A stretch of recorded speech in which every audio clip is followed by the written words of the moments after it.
Hello and welcome. My name is Tom. Welcome to another Wednesday live stream. It's been a couple weeks, so I'm glad you're here. Thank you for being here. Let me check my audio, and then I will feel slightly more comfortable knowing that things are good. Okay. If anything, it's even a little loud. Okay. Cool. Thank you for being here. Let me know if audio is high, low. I'm still figuring out the OBS world of doing things, so I appreciate the help with all that kind of stuff. Gil was here as soon as I scheduled the stream, which is awesome. Joe is here from Utah, prepping to stream 3 graduation ceremonies. Oh, it's that time. It's that time. Oh, wait, is today Wednesday? It is Wednesday. Okay. Yeah, I mean, Wednesday's not like an official stream day, but it just kind of usually works for my schedule, except last week I was out of town on Wednesday, and the week before that, we unexpectedly had to have all of the ductwork replaced for our air conditioning system, which was very fun and expensive and time consuming and also uncomfortable for many reasons. So that was, yes, the week before that, there was just not a way to stream with all that going on. Audio is 5x5. I'm assuming that's a good thing. 10 out of 10, 5 out of 5. Sounds fine. Awesome. Thank you. Need more space. Hello from DC. What is up? So there's no agenda today. As per usual, we can kind of chat about all the things. NAB was last week. I wasn't able to attend NAB, but I kind of kept an eye on some of the things that popped up there. There's been cool stuff happening in the world of 3D printing. If I switch to my weirdly underexposed webcam over here, I do have the Bamboo Lab X2D, which I've been testing out and trying to figure stuff out. So that's a thing that we'll be working out. The Pocket 4 came out. Let's talk about that. Let's talk about that saltwater salmon. That's what I had for dinner last night. Let's talk about the Pocket 4 Pro. Can I live stream with this baby? I'm in Alpine, Alaska, and it's 12. Oh my God. It is. What is our temperature today here? We got our high. Actually, right now it's 79 degrees Fahrenheit, and our high is going to be 92 today. So a little warmer than that. Pocket 4 Pro, though.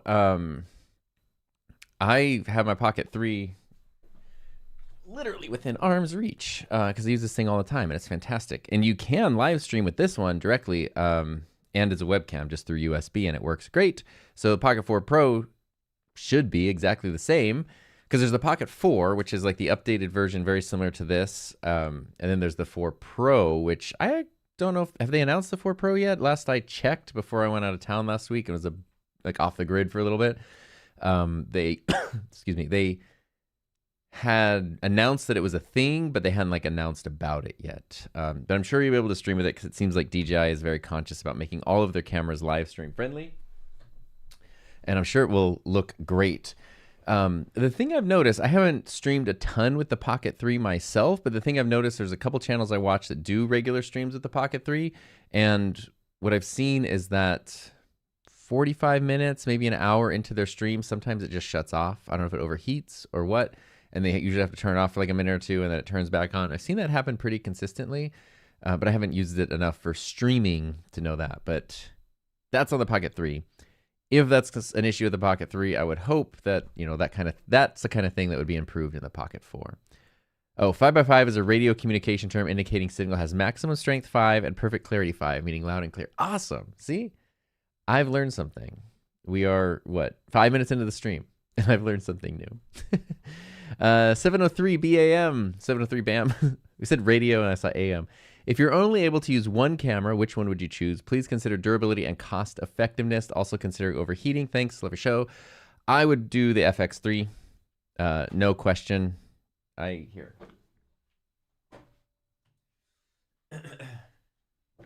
This has been my main camera for since the end of 2021, the end of 2021. It came out in 2020, but I didn't get it till a year after it came out. This is just the best for video. For me, it's the best camera. Cost effectiveness, I don't know, because there's like the FX2, which is very similar, full frame and cheaper. There's the FX30, which is very similar, crop sensor, cheaper. But for me, the FX3 with the 4K full frame goodness, I love the form factor. I love I mean, it's never overheated on me. I live in the desert. It's very hot here. It has built-in fans. It is, it feels quite robust, durable. I've taken this thing everywhere. I've put, gosh, I don't even know how many thousands of hours on it at this point. And it is just absolutely fantastic. So that's an easy one. That's an easy one to recommend, is just my main camera. It's just so good. It's just so good. The only thing that, which isn't really a thing, I am jealous of the FX2's like camcorder type of viewfinder. I think that's really cool, and that would be helpful, since the display is not the biggest or the brightest on here, especially when you're outside in like the desert sun and whatnot. All right, what's up, number one? Let's go. FX3, absolutely a workhorse. The FX3A, yes. I don't know what a Cyber Beast is. That sounds interesting. You know that thing you have mounted on your FX3? What is the XLR K1 adapter kit? Oh, so when you buy the FX3, it's expensive. Actually, it's more expensive. Even though the camera is years older, it's more expensive now than when I bought it. The FX3 just comes with this top handle thing. So it's basically I think it's the K3 BLM, right? Isn't that what K1M? I don't know. There's a thing that looks like this that you can mount into the hot shoes of other cameras, like the A7 IV, A7S III, all that kind of stuff. And it's the exact same XLR inputs, the exact same audio controls. I think it's quite fantastic. Anytime I do a video, any video you've seen in the last 5 years that does not have a mic in the frame has had the audio running through this. So I think it's great. It works incredibly well. And then the top handle is okay. It's a little bit plasticky. So I actually do have a Condor Blue, like, it adds a few more mounting points, and then it's made out of metal and kind of extends the handle. Yeah, because the handle itself only goes to here, which is like, I don't even have like giant hands, but only 2 of my fingers even fit on that. And so the Condor Blue thing makes it much more rigid, much more metallic. And then you got like just cool mounting points. You can kind of add anything you want to this. And then I do have it in a Tilta cage, and I really like this cage because it has the camcorder handle grip. And so this is the best. I don't know that I could ever get a cage that doesn't have like the side grip anymore. It's just, I've had that again for the whole time I've had the camera, basically. It's great. Audio Hotline, what is up? I want to show you. Audio Hotline actually saved me a couple weeks ago when I had some gear issues. Where can I switch this to? I'll turn on my Tiny 3 over here. Actually here, this is a Sigma 20mm lens that you were nice enough to send to me, which I've been using on the FX3 most of the time. And then here, I've never had one of these before, but this is the Atomos Ninja 5. I've never had an external recorder, so I've been kind of diving into that world. So thanks, buddy, for sending those. It's really, really fun. It's awesome. Frugal Streamer, do you leave your Tail 2 on all the time? I did, and started getting fan noises. Obsbot was surprised when I told him about it. I don't leave it on like 24/7, but when I don't actually have it on today. But when I'm streaming with it or using it, I leave it on for hours at a time. I've not had issues with it. But I don't leave it like 24/7. Like some studio cameras, like oftentimes if you go to like, I don't know, even like a local news studio or whatever, and you walk in, they have their cameras, and the cameras are often just on 24/7, 365. So I don't do that with the Tail 2, but I leave it on for chunks of hours at a time pretty regularly. It's been okay. Ever had issues with pulsing or searching autofocus on the FX3? No, luckily. So with the Sony lenses, you can use focus breathing compensation. So that is a huge help. The reason I laughed is because, and I think I even showed everyone here a couple weeks ago. I could probably even show you right now. Oh no, I don't have that lens. The thing that started all this was my wife Heather's camera. She has the ZV-E1, and she was using the Sigma 24 EF lens adapted to it, and that lens just started freaking out, and the focus was just like, it was like tick, tick, tick, tick, tick, tick, tick, tick, just no matter what. And I tried it on my FX3, it did it. My other Sony cameras, I put it on my Canon EOS R, it did it. So that lens just like spazzed out and died, which is where Audio Hotline came in and kind of saved the day, saved us a lot of money. which was great because it was literally the same week that like we had to get all our air conditioner stuff replaced. So that was a huge help. I haven't had that issue though. So any focus issues I've had have been lens related, not camera related. Except actually, there was a period of time like a year ago where it started really liking to focus on the wall back here, and that was weird. And I literally had to refilm some videos, which is why then I ended up mounting a giant monitor on my rig over there, so that way I can be extra sure, because I'd record whole like 20, 30-minute talking head segments and then check the footage back and realize like seconds in it just switched to like the wall and I'm completely blurry. I'm not sure why it did that.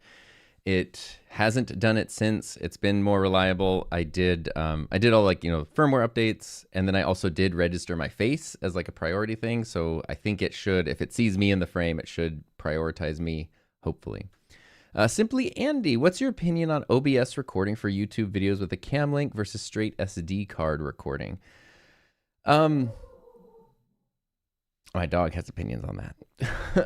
So it's actually funny. My wife, Heather, she doesn't use OBS, but she uses Ecamm Live on her Mac, and that is the only way she has recorded videos for at least the past 6 years. She hasn't, like, her camera's never had a memory card in it.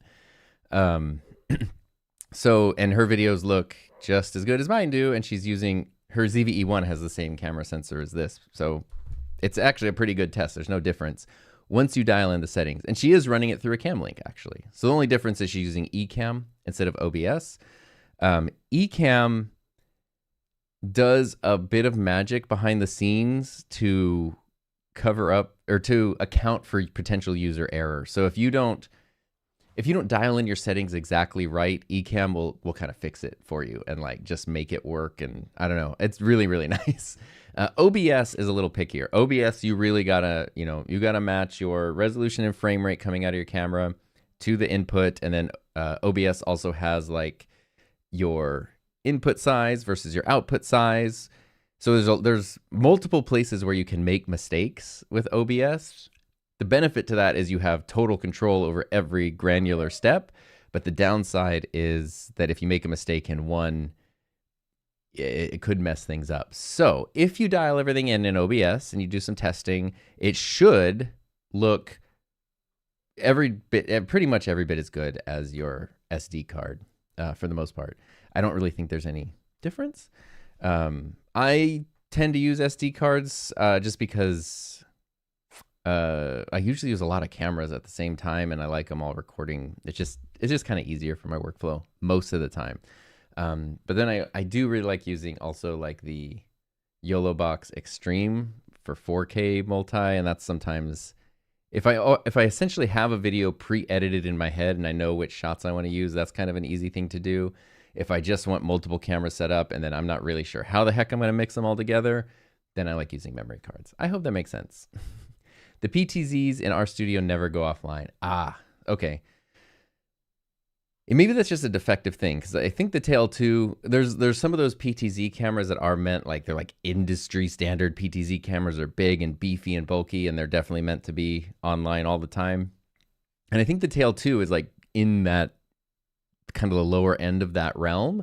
And so yeah, it should be able to handle it. If yours messed up, hopefully it's just like a defect that they'll replace or take care of. It was a Sigma 24-7 when I had that issue. Oh, it was a Sigma lens that did the focus thing. That's crazy. My the 24 millimeter that messed up for Heather, that lens is from the end of 2017, I want to say.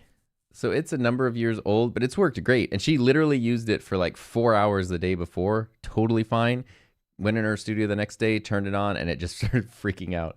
So I don't know if the motors just died or something. And I did all the firmware stuff, the calibrations. I have the little like Sigma dock, and I tried everything. Tried it on every other camera, Sony, Canon. Just was able to pinpoint it down to the lens having an issue. And that's just a bummer. But that's the first time I've had that happen. So I actually did have my Sony 24 1.4 had a focus issue a couple years ago. Its focus would just stop working. Like it would show that it's locked in on something, and it would like it's like it thinks it was focusing, but it wasn't. And I think the focus motors were dying. And I sent it in for repairs like twice, and then eventually they just replaced it. So that was a defective thing. And yes, no problem. Thank you very much.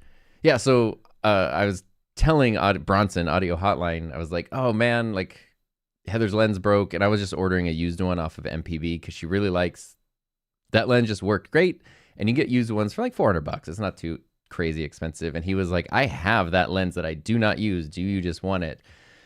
And I was like, okay, like I feel guilty. And then a package showed up with the Sigma 24, the Atomos Ninja 5, and the Sigma 20mm 1.4. I was like, okay, crazy care package here. So that's fantastic. Action Podcast, what's up? And oh no, it's Oh No Coffee. Any hidden gems from NAB in hindsight? I didn't go to NAB, so I've just been watching some of the recaps and announcements and things. I don't know if Hassan is here. I don't think so. But there were rumblings of Rode adding 4K options in a very limited manner to the Rodecaster video lineup, which is exactly what I've been wanting. From what I gather, I haven't like dug super deep into it or found a ton of info, but from what I gather, it is like 4K recording, 4K capture, but not switching. So it's like it does just become, I don't know if it's capturing it to an SSD or it's literally just like one channel through to your computer and then it's just a source, which is great. That's 1,000% in the right direction. If they can find a way to do basic 4K switching, then it just will make that like such a dominating device. But I'm happy they're doing what they're doing. They're experimenting with, I think they're experimenting with limited 4K implementation, which is exactly what I wanted. Even if it takes away some of the other features and functionality, at least gives us as the user the chance to decide what we want to do. Do we want 1080 with every bell and whistle? Do we want 4K with very few bells and whistle, or switch back and forth? And we get to decide as the user. And I like that. Thought about multicam livestream Q&A with some auto switching. Maybe using that nifty Pixelgate switcher that's coming out. Grateful for your vids, Tom. If you had to choose, would you go Shure MV7 Plus or Rode PodMic USB? I love both of those mics. I would go for the MV7 Plus over it just because it sounds better out of the box. And maybe it depends on the software. I actually have in Heather's office is where my MV7 Plus has lived, and it's been used a ton, and I love that mic. It's running into a Rodecaster in there. So I guess the benefit, I do prefer Rode's processing software. So running the PodMic out of the box, I don't really like the sound of that much. But when you run it through Rode Central and you process it and adjust it, or you run it through a Rodecaster, you can make it sound fantastic. And then I really like it. And I really like Rode software, but I think out of the box, the MV7 Plus is just like, if you're someone who doesn't want to mess with processing, it's a better sounding mic out of the box. Artistry outlet. Are you using OBS Studio now? Yes.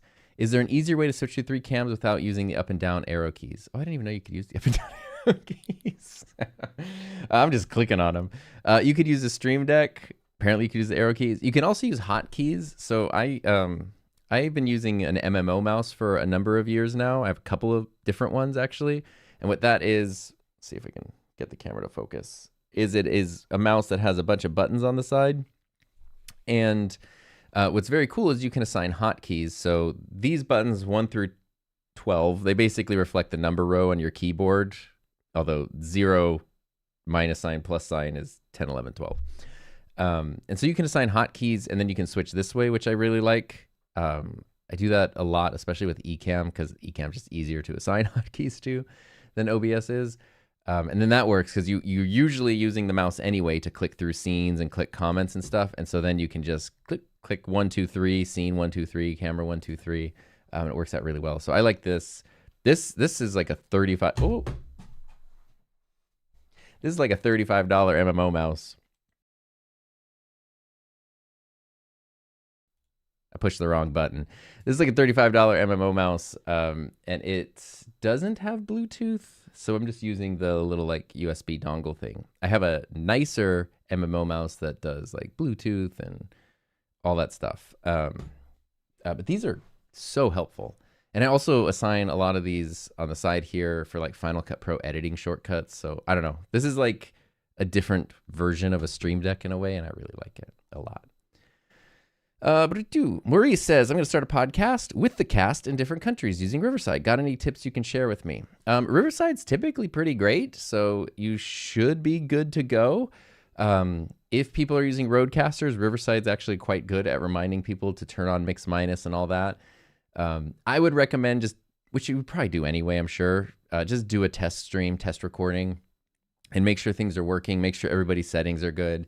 And once they're dialed in, it should be, once you figure it out and do all the fine tuning, it should be good every time. And the biggest thing is just avoiding, everyone should probably be wearing headphones, because then you're going to avoid feedback and echo and all that kind of stuff. So that's what I would recommend doing. And just make sure once people dial in their equipment, everybody keeps it the same every time, so you don't have to troubleshoot every time you log in to do a show. Paul is here. What's up, Paul? How did you like NAB? I'm sad I didn't get to see you there. Hey, Rukin, what's up? Gil uses Ecamm as a backup for recording, using it now to record a podcast. That's actually a great idea for redundancy. Or you could even flip it. You could use OBS Ecamm as like your intended main source, and then you've got your memory cards as backups. And if everything works out, then you just never have to dig those out of the camera, and everything's already on your computer. So that's good. Have you heard when Rode is going to drop the firmware that allows RCV to transcode 4K? I have not. I've not heard anything about it. Actually, it was a video someone else posted that I saw in the Discord that did it. Lightning Audio Tech Reviews. Hello, hello. Ryukin's going to get the Samsung A17 LTE soon, but not yet. Just waiting to be busted out of my phone I'm using right now. The cool thing with phones is the longer you wait, the better they get. So it's cool. And the longer you stick with an old phone, the jump to a new phone, like you actually notice it. You know, like if you go from an iPhone 16 to a 17, it's not going to feel like a different phone at all. But if you go from, you know, I don't know Samsung, but the A17, if you went from like, I'm assuming an A14 to 17, you'd be like, dang, this is such a different phone. Paul said, extra is coming out on pretty much all DJI band cameras moving forward. DJI mics. Ooh, I don't know what that is. It's a bummer seeing DJI stuff announced and then be like, oh, cool. Can't wait to not have access to that. I know you love Roadcasters. The one I had turned off all the processing, did a recording. The next recording on a standard interface, the interface sounded quite a bit better. I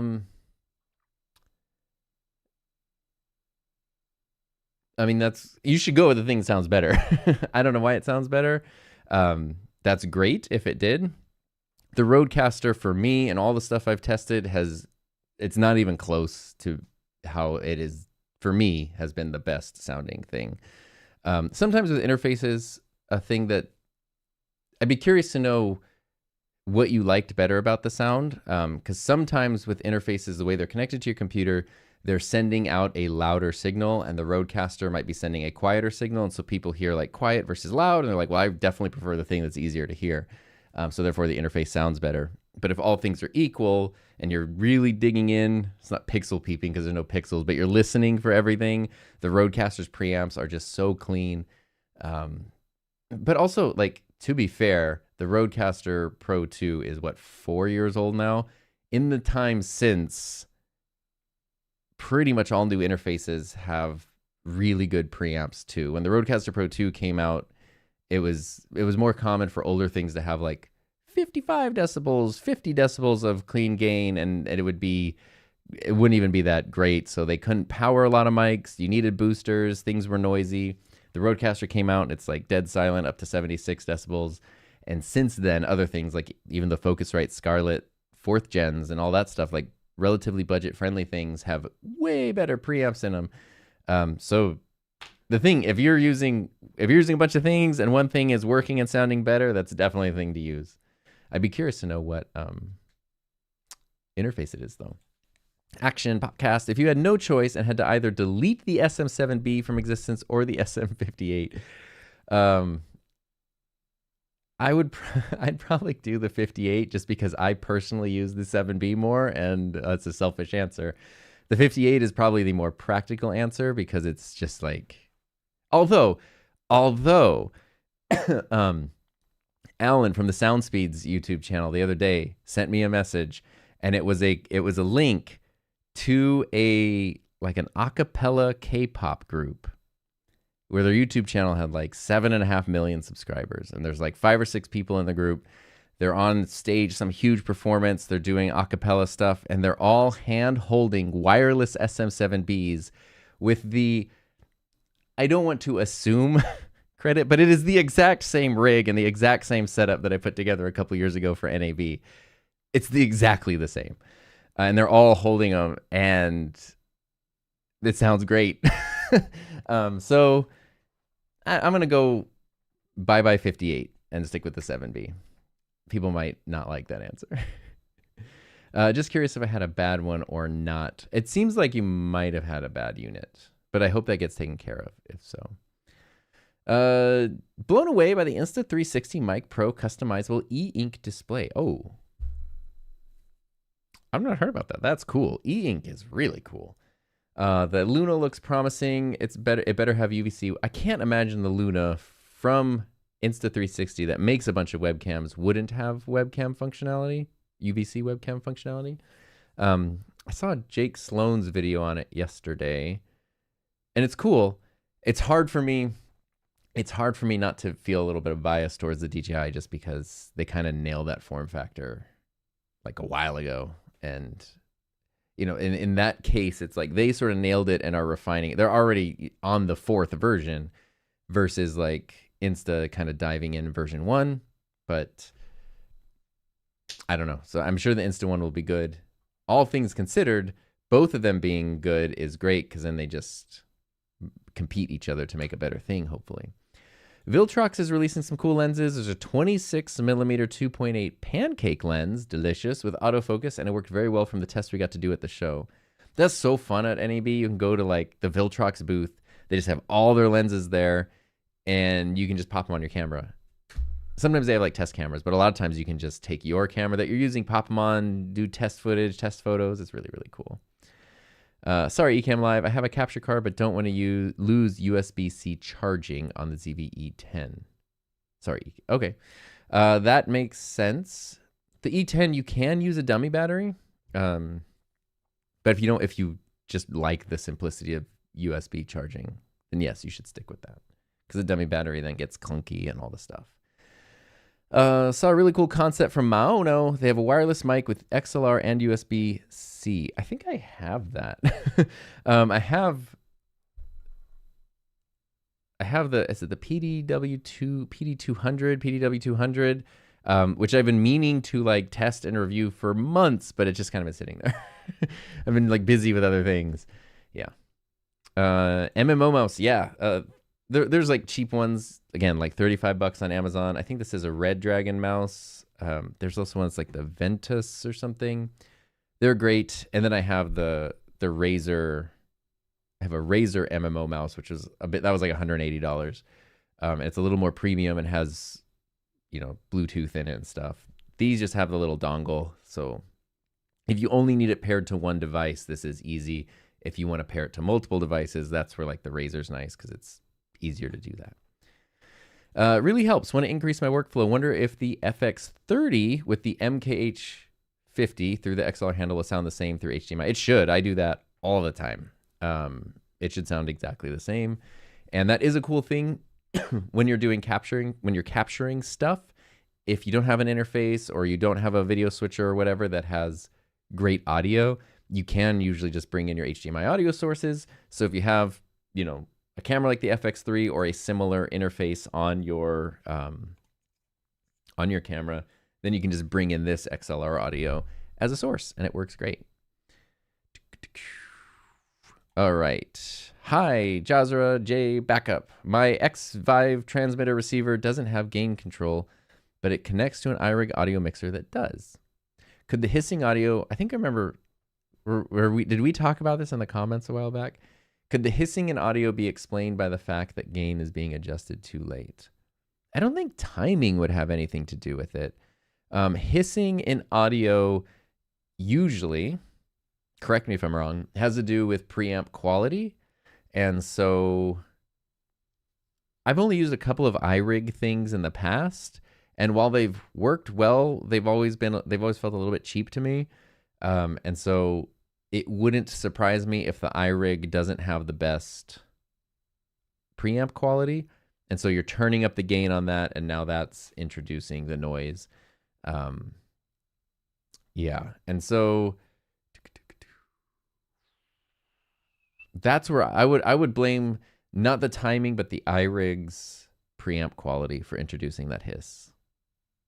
Paul said NAB was fun, nothing crazy new, but lots of people there, of course. Yeah, that's honestly like NAB, the products and stuff is like the icing on the cake, but it is like almost like the social aspect is like my favorite part of it. My plan this year, before I was originally planning to go and then couldn't, we ended up going to FanFest for Final Fantasy XIV, which overlapped at the same time. Very different convention. But FanFest only happens every 2 to 3 years, and they have a lottery-based system for tickets. And so we, along with a bunch of friends from around the country, were actually able to get tickets. And so a bunch of people, and it happened to just be in Anaheim, which is pretty close to us. So it was like an easy drive.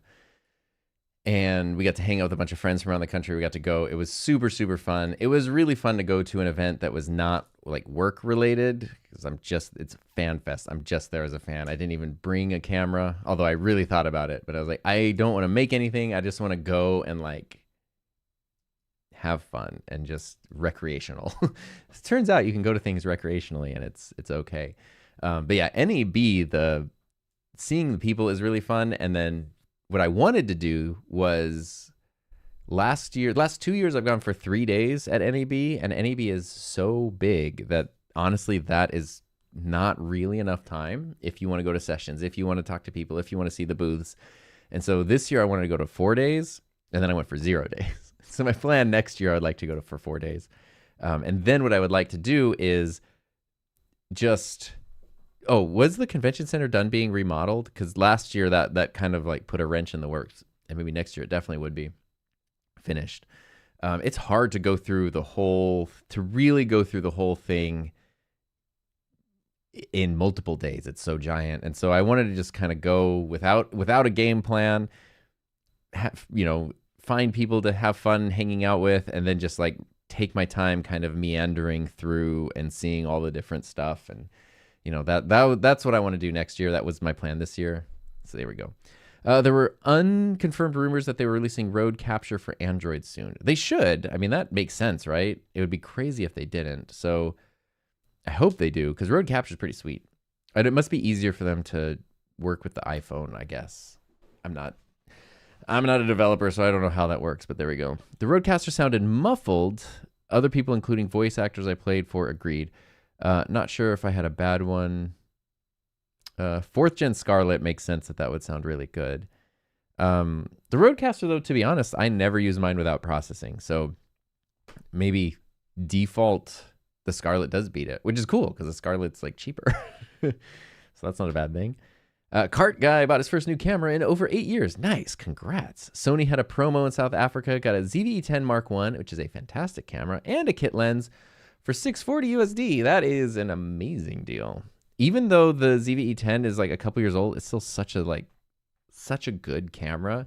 I mean, that's the thing. Like, this camera's 6 years old. It's my main camera, and I have zero plans for it to not be my main camera anytime soon. We've hit that point where stuff just lasts longer, luckily. Sorry, I know you love your 58. If you get these, I don't want to, and I'm curious about the question about deleting the microphones. Am I just erasing the mics so they can't be used anymore? Or am I like erasing their memories from existence so nobody remembers? Then it's different. But the 58 is fantastic. The 58 is a better value. It's a more practical microphone. I just personally use the SM7B more. Violet, what's up? In my experience, Rodecasters sound better than other interfaces when listening through the Rodecasters, but sound worse when the same recording is heard through another interface.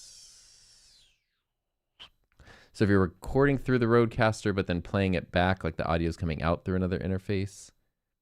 I don't know. I mean, honestly, I've just used Rodecasters for 7 years now. So I like them. I'm extremely happy with the quality. Everything else that has come out as a competitor that's not just an interface, like there's so many options when you're looking for just like an interface, but when you're looking for like an all-in-one mixer that has built-in processing and physical controls and all that kind of stuff, literally everything that has tried to like compete with the Rodecaster has just died. Yeah.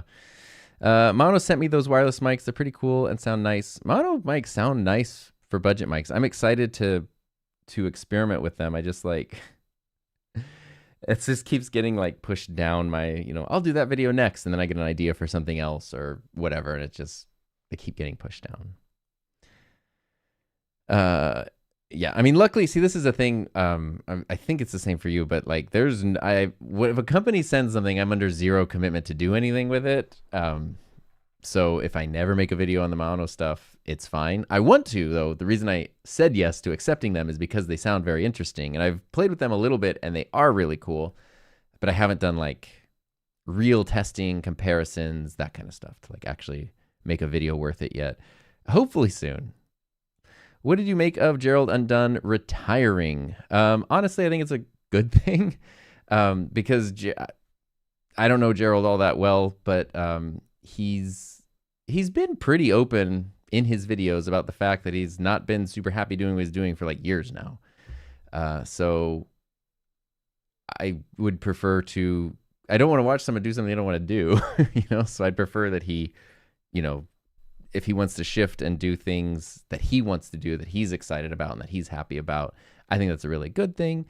I think, yeah, so I actually think that's a very positive thing. I also think it's a good thing for the camera space because I'm going to get a little bit critical here. I'm sorry. These are just my opinions.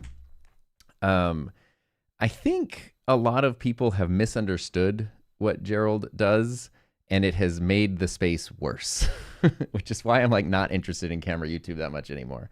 It was one of the reasons. There's a lot. What Gerald does is he has a natural propensity, again, as someone I don't particularly know that well, he seems to have a natural propensity for really analyzing things and digging in depth. And I've always appreciated that he will if something comes out like a camera, he will essentially take the very in-depth instruction manual and just like confirm and independently verify everything that's in there, which is a lot of work and very technical and very difficult, which is, which also makes sense why after years of doing that, you'd be a little bit tired of it. But that's like really, really helpful.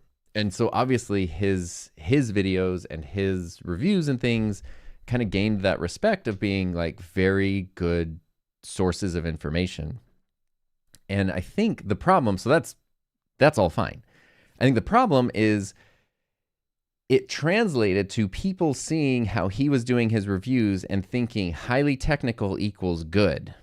And then I started to see people not just try to like duplicate tests and things, but like it kind of got to the point where every review is just someone like regurgitating tech specs, usually just from the website.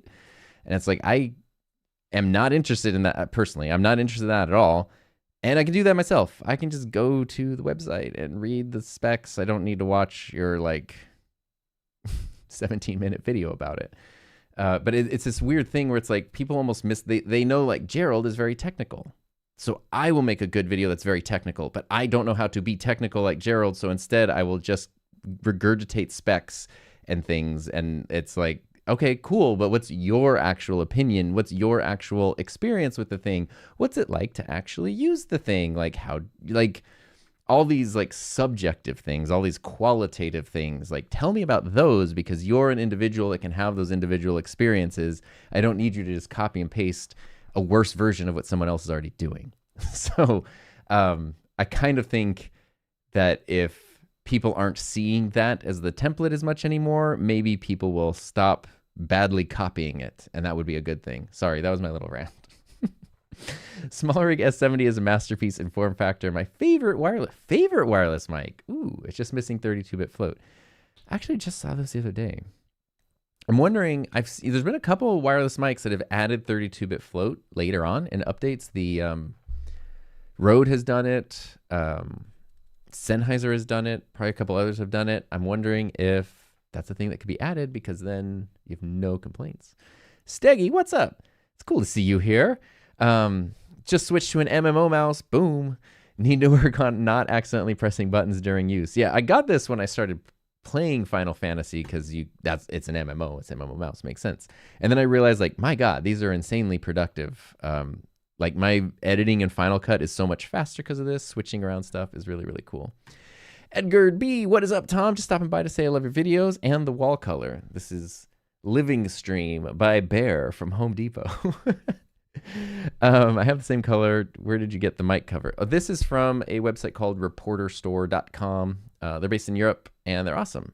If you live in the US, shipping's not super expensive, but it can be a little slow. So sometimes I wait until I want to order like a bunch of colors, and I like order a batch and get them all shipped at once. They're great, and I've had these for years, and they work really well. They sound awesome. Yeah. The Razer Scimitars buttons link into the Stream Deck now, so now I had to get one to play with. Oh, that makes a ton of sense. Yes. And then you can run all the crazy macros that you set up in Stream Deck software. Ooh. So it's like an extension for the Stream Deck. That's cool. That's way cool. That's way cool. It's so funny though, because I used to see these like in Best Buy, and I was like, why does someone need like a phone pad on the side of their mouse? That's insane. And then it's my favorite, like, I can't go back to a non-MMO mouse, which is funny because I was like the Apple Magic Mouse user for like 15 years or whatever. I'm like, this mouse has no buttons. Paul said, I think it's just not to do crazy detailed reviews like he has in the past. Oh, talking about Gerald. I think he's rebranding and moving to more of a passion project. I think YouTube has been more financially rewarding for Gerald than most people, myself included. So I think he has hit a point where he can like retire, and you can decide, okay, I can sacrifice some revenue, I can sacrifice some income for my own personal sanity. And if, you know, the type of stuff he makes has to be mentally exhausting because it's so intense, and years and years and years of doing that. And if you just find yourself, for whatever reason, like you said, kind of not being as interested in it anymore, which is just a normal thing that happens throughout phases of life, being able to just switch and do other things is fun. So, you know, I would, as is the case with everybody, I would like to see people make stuff that they're excited about, that they're having fun with. I always equate it to like a band, right? Like, I'm sure we've all known of like bands, performers that like they, you know, a band that hates the other members of the band, but they're going to go on tour because they can, you know, they can pack an arena and earn some money or whatever, but they're having a miserable time, and you're like watching people not have fun doing something they don't want to do, versus, you know, if you've ever seen a band where it's like everyone's just having a ton of fun, they want to be there. Maybe they're not even in a big venue, they're in like a small dingy club somewhere, but they're having the best time, and that is so much more fun to see. So I would like to take that and apply it to YouTube and what people make and all that kind of stuff. Hey, I just bought the Elgato teleprompter. It comes today with the phone mount, but was wondering, should I get the Elgato 4K face cam? Well, you have the perfect person in the chat to see this question to. But should I get using with the phone mount? I would start with your phone just because it's what you got. It's nice to start with what you have, see how it works. But the 4K face cam, what's cool about that with the prompter is it comes with a back plate that's perfectly like, boop, it just fits in super easy.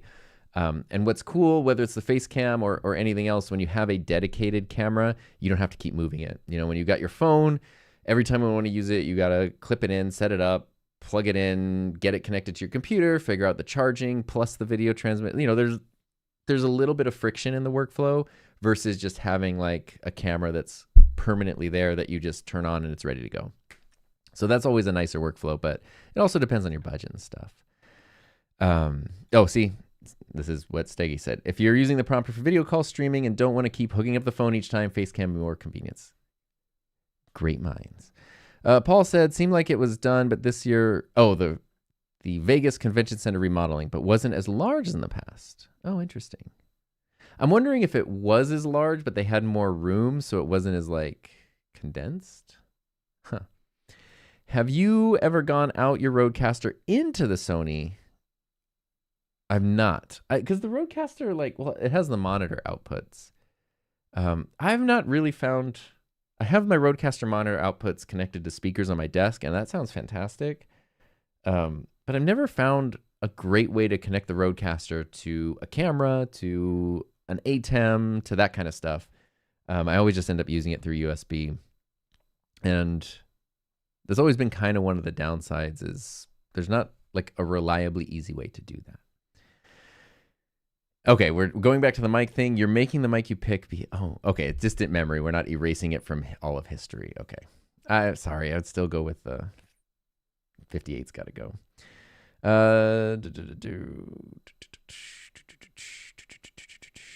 We're talking about using the prompter to make mortgage-related videos and to stay on topic, but don't want to buy it unless it's kind of needed. The prompter, I mean, I'm using it right now. So I've been looking at you through. I don't know if you can see. Yeah, there's my prompter right here. I bought that as soon as it was announced a couple years ago, and it's been one of my most used items for the price also. Like, it's just so good. And there is the bigger one too. There's the Prompter XL, which has an even bigger display and stuff if you want more of like the equivalent of a laptop display instead of the smaller one right here. But it has just been the best. Like, it's such an easy recommendation for me. Going back to the mono stuff, Paul doesn't charge for reviews, so there's that. Probably would get some hate from other creators, but just how I prefer to do things. Yeah. I just don't accept multiple yeah. And it's a weird thing when it's like, I mean, some companies just want to send stuff, and I honestly don't know how it works. And I think it's different for lots of different companies, but I think there are some companies, especially ones that make less expensive, like more budget-friendly products. I think they just like have a quota. Like, we have, I don't know, 800 units this month to ship out to influencers and content creators, and they just like email and want to send those things and like check off the boxes that they were all sent out. And on the receiving side of stuff, I have found it's best to say no to most things, because then you just don't have to worry about it. If stuff is really affordable, then it's nice if you just get it yourself, because like Hollyland, the Lark A1, the little wireless mic, they were super nice. And they're like, hey, we know you like little mics. We have this, we'll send you one if you want, no obligation. But I was like, it's $60. Like, I can handle that. It's when things are, when it becomes like economically impractical for me to like afford the thing. Or if it's something that I don't necessarily need, but I'm just curious about. So it's like, it's not worth spending the money on because I don't need it. Just to scratch that curiosity itch. Then it's nice to be able to have access to stuff. But if you say yes to everything, then you find yourself just being inundated with piles of stuff that you don't really want and aren't that interested in, versus like being very thoughtful. Like, okay, I have a specific use for this. I have a specific question for this. This is something I can use when I'm done reviewing it. This is something I can, I have the perfect person I can give this to when I'm done reviewing it. Like, what's going to happen afterwards? What's your obligation? Like, is it going to feel like a looming obligation over you, or is it something you're going to be excited about? That kind of stuff. So it's good to be careful with those things, just in general. Create with Jay, what's up? Thanks for everything you've done so far. Thank you. With the Rodecaster Video and Rodecaster Pro 2, what's the best way to ISO record a podcast? I would say the best way to do ISO recording in that case would be through the Rodecaster Video, because the Rodecaster Pro 2 can be connected to it as a source, and then the Rodecaster Video, your ISO recording on there, and I would use that to do all the recording. And then you could even use the Rodecaster, the Pro 2, as a backup for your audio. Rob, dang, 5, that is crazy. Thank you, Rob. Thank you. It's crazy. Rob has been a channel member for 5 years, which is hugely appreciated. Dang. It's crazy that it's been 5 years that's even been an option. Steggy says, the prompter itself is great because it saves a ton of time when filming and leads to better, more concise delivery. I went from 1 hour filming A-roll to under 15 minutes. Yeah. I mean, prompters, like right now I'm not using it for a script or anything. I just have my, like, the multi-view from OBS on here. So I can see myself and I can see my other sources. We haven't really switched to them, but I have like a browser window that I can see is still up and running. I have some other screen capture things, my like stream intro. I can just see that everything's there. I can see that I'm framed. I can see that I'm in focus, that kind of stuff. Versus instead of having to constantly look over here the whole time.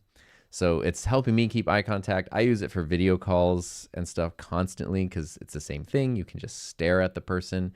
So honestly, most of the time I use the prompter. It's not even for scripts and stuff.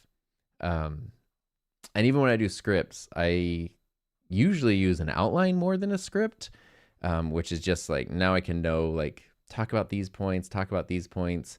And then very rarely, if I do something that does need to be scripted, usually because it's like very technical and I don't want to misspeak and mess things up or whatever, then it's very, very helpful. But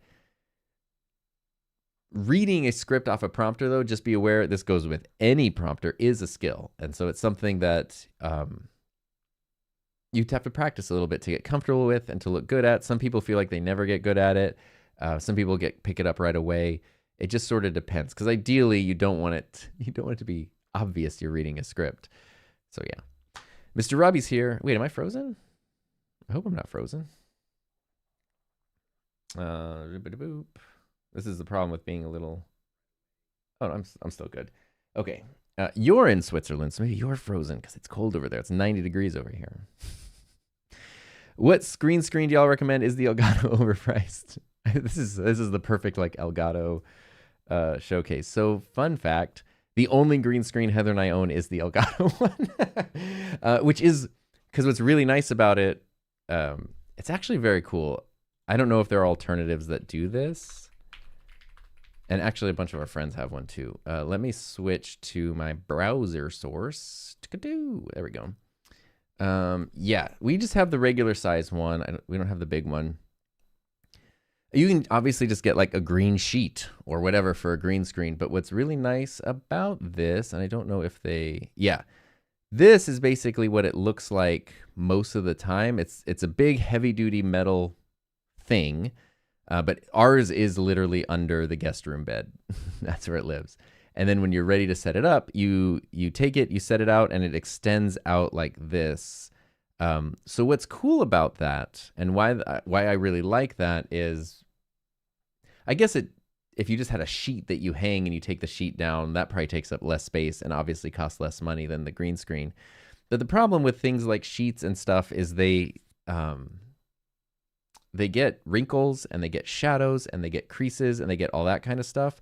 And those things, especially if you don't have like amazing green screen lighting and stuff, those things can make your green screen look a little funky.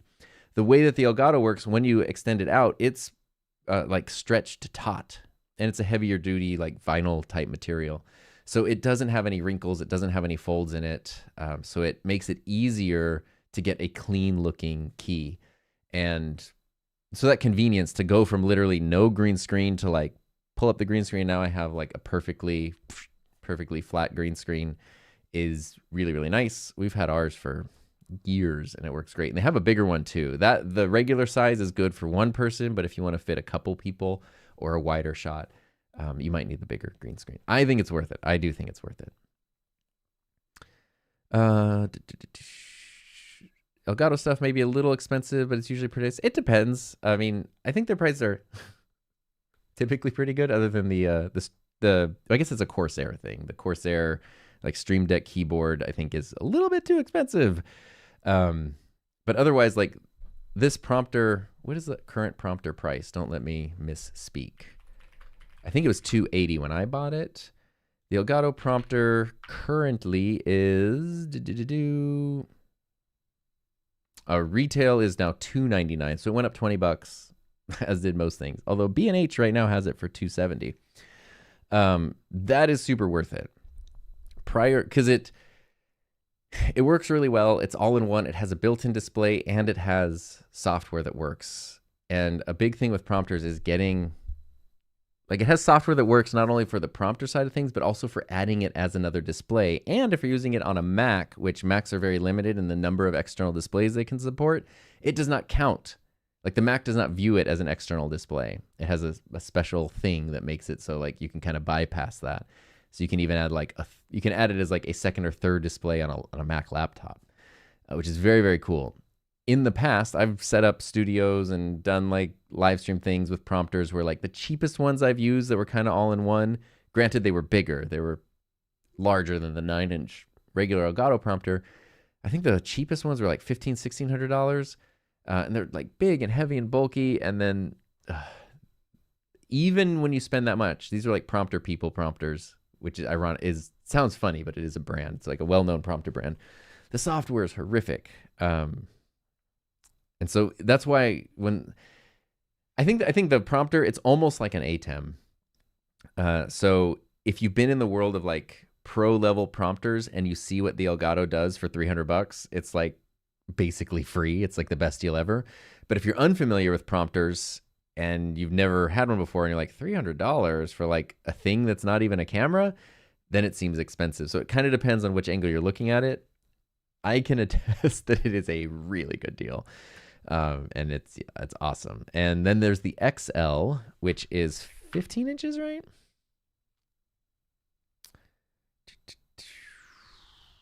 Yeah, the XL here. Let's pop up the browser window again. What is that? That's $599, and it still has a built-in display. The thing I've been curious about, which I'm not sure with the XL. Okay, it does look like it has a bigger opening in the back altogether, because that's something. There's some cameras like the YoloCam S7 that, like, the way its focus works, I can't use it with the prompter because even if I just fully take off the back plate, it doesn't fit in the window with where you can actually have the focus sensor. So one like this that has a bigger thing could work with more cameras. That is really cool. That's way cool. I wasn't sure if the size changed. It looks like it did, which is awesome. Turtle Beach has a new gaming mouse coming out that has a touchscreen. That's crazy. I like Turtle Beach. They do good stuff. Simply Andy says prompter saved him so much time recording, had to learn not to stare too much at the script. Yeah, that's the thing too. Like, you know, if you have a big screen, if you're, depending on your distance, then you're like reading or your eyes aren't moving. Like right now, right? Talking to you live, there's no script here. I'm naturally, when I'm thinking about stuff, I kind of I look away, I look back.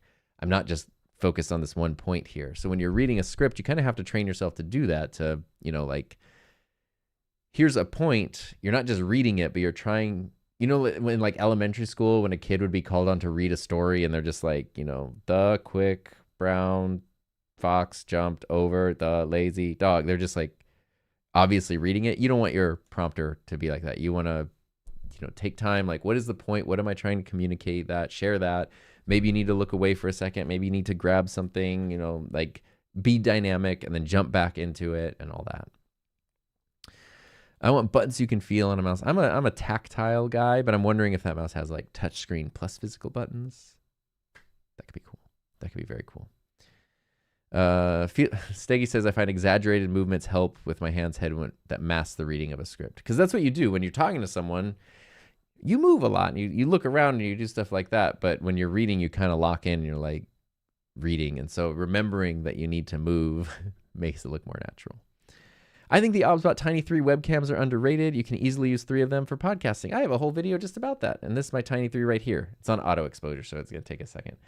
I love this one. Has just been living on top of my on my monitor over here basically since I got it. And it looks awesome. You're not going to get, obviously you can see here, you're not going to get the shallow depth of field you would get from like a full frame mirrorless camera, but the clarity is absolutely fantastic.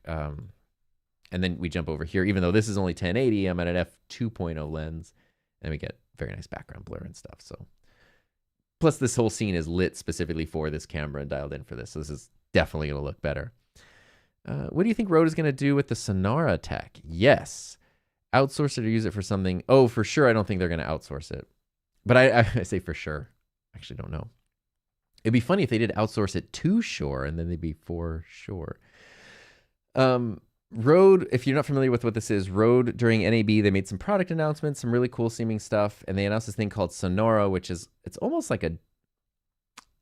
unclear, but it kind of seemed like a different approach to like a type of microphone capsule, type of way to like a physical component for capturing sound that's like different and new that they have like created and manufactured because they own their own factories and stuff, which is very cool. Like Rode's setup in Australia is like they have like their design offices and their factory are connected.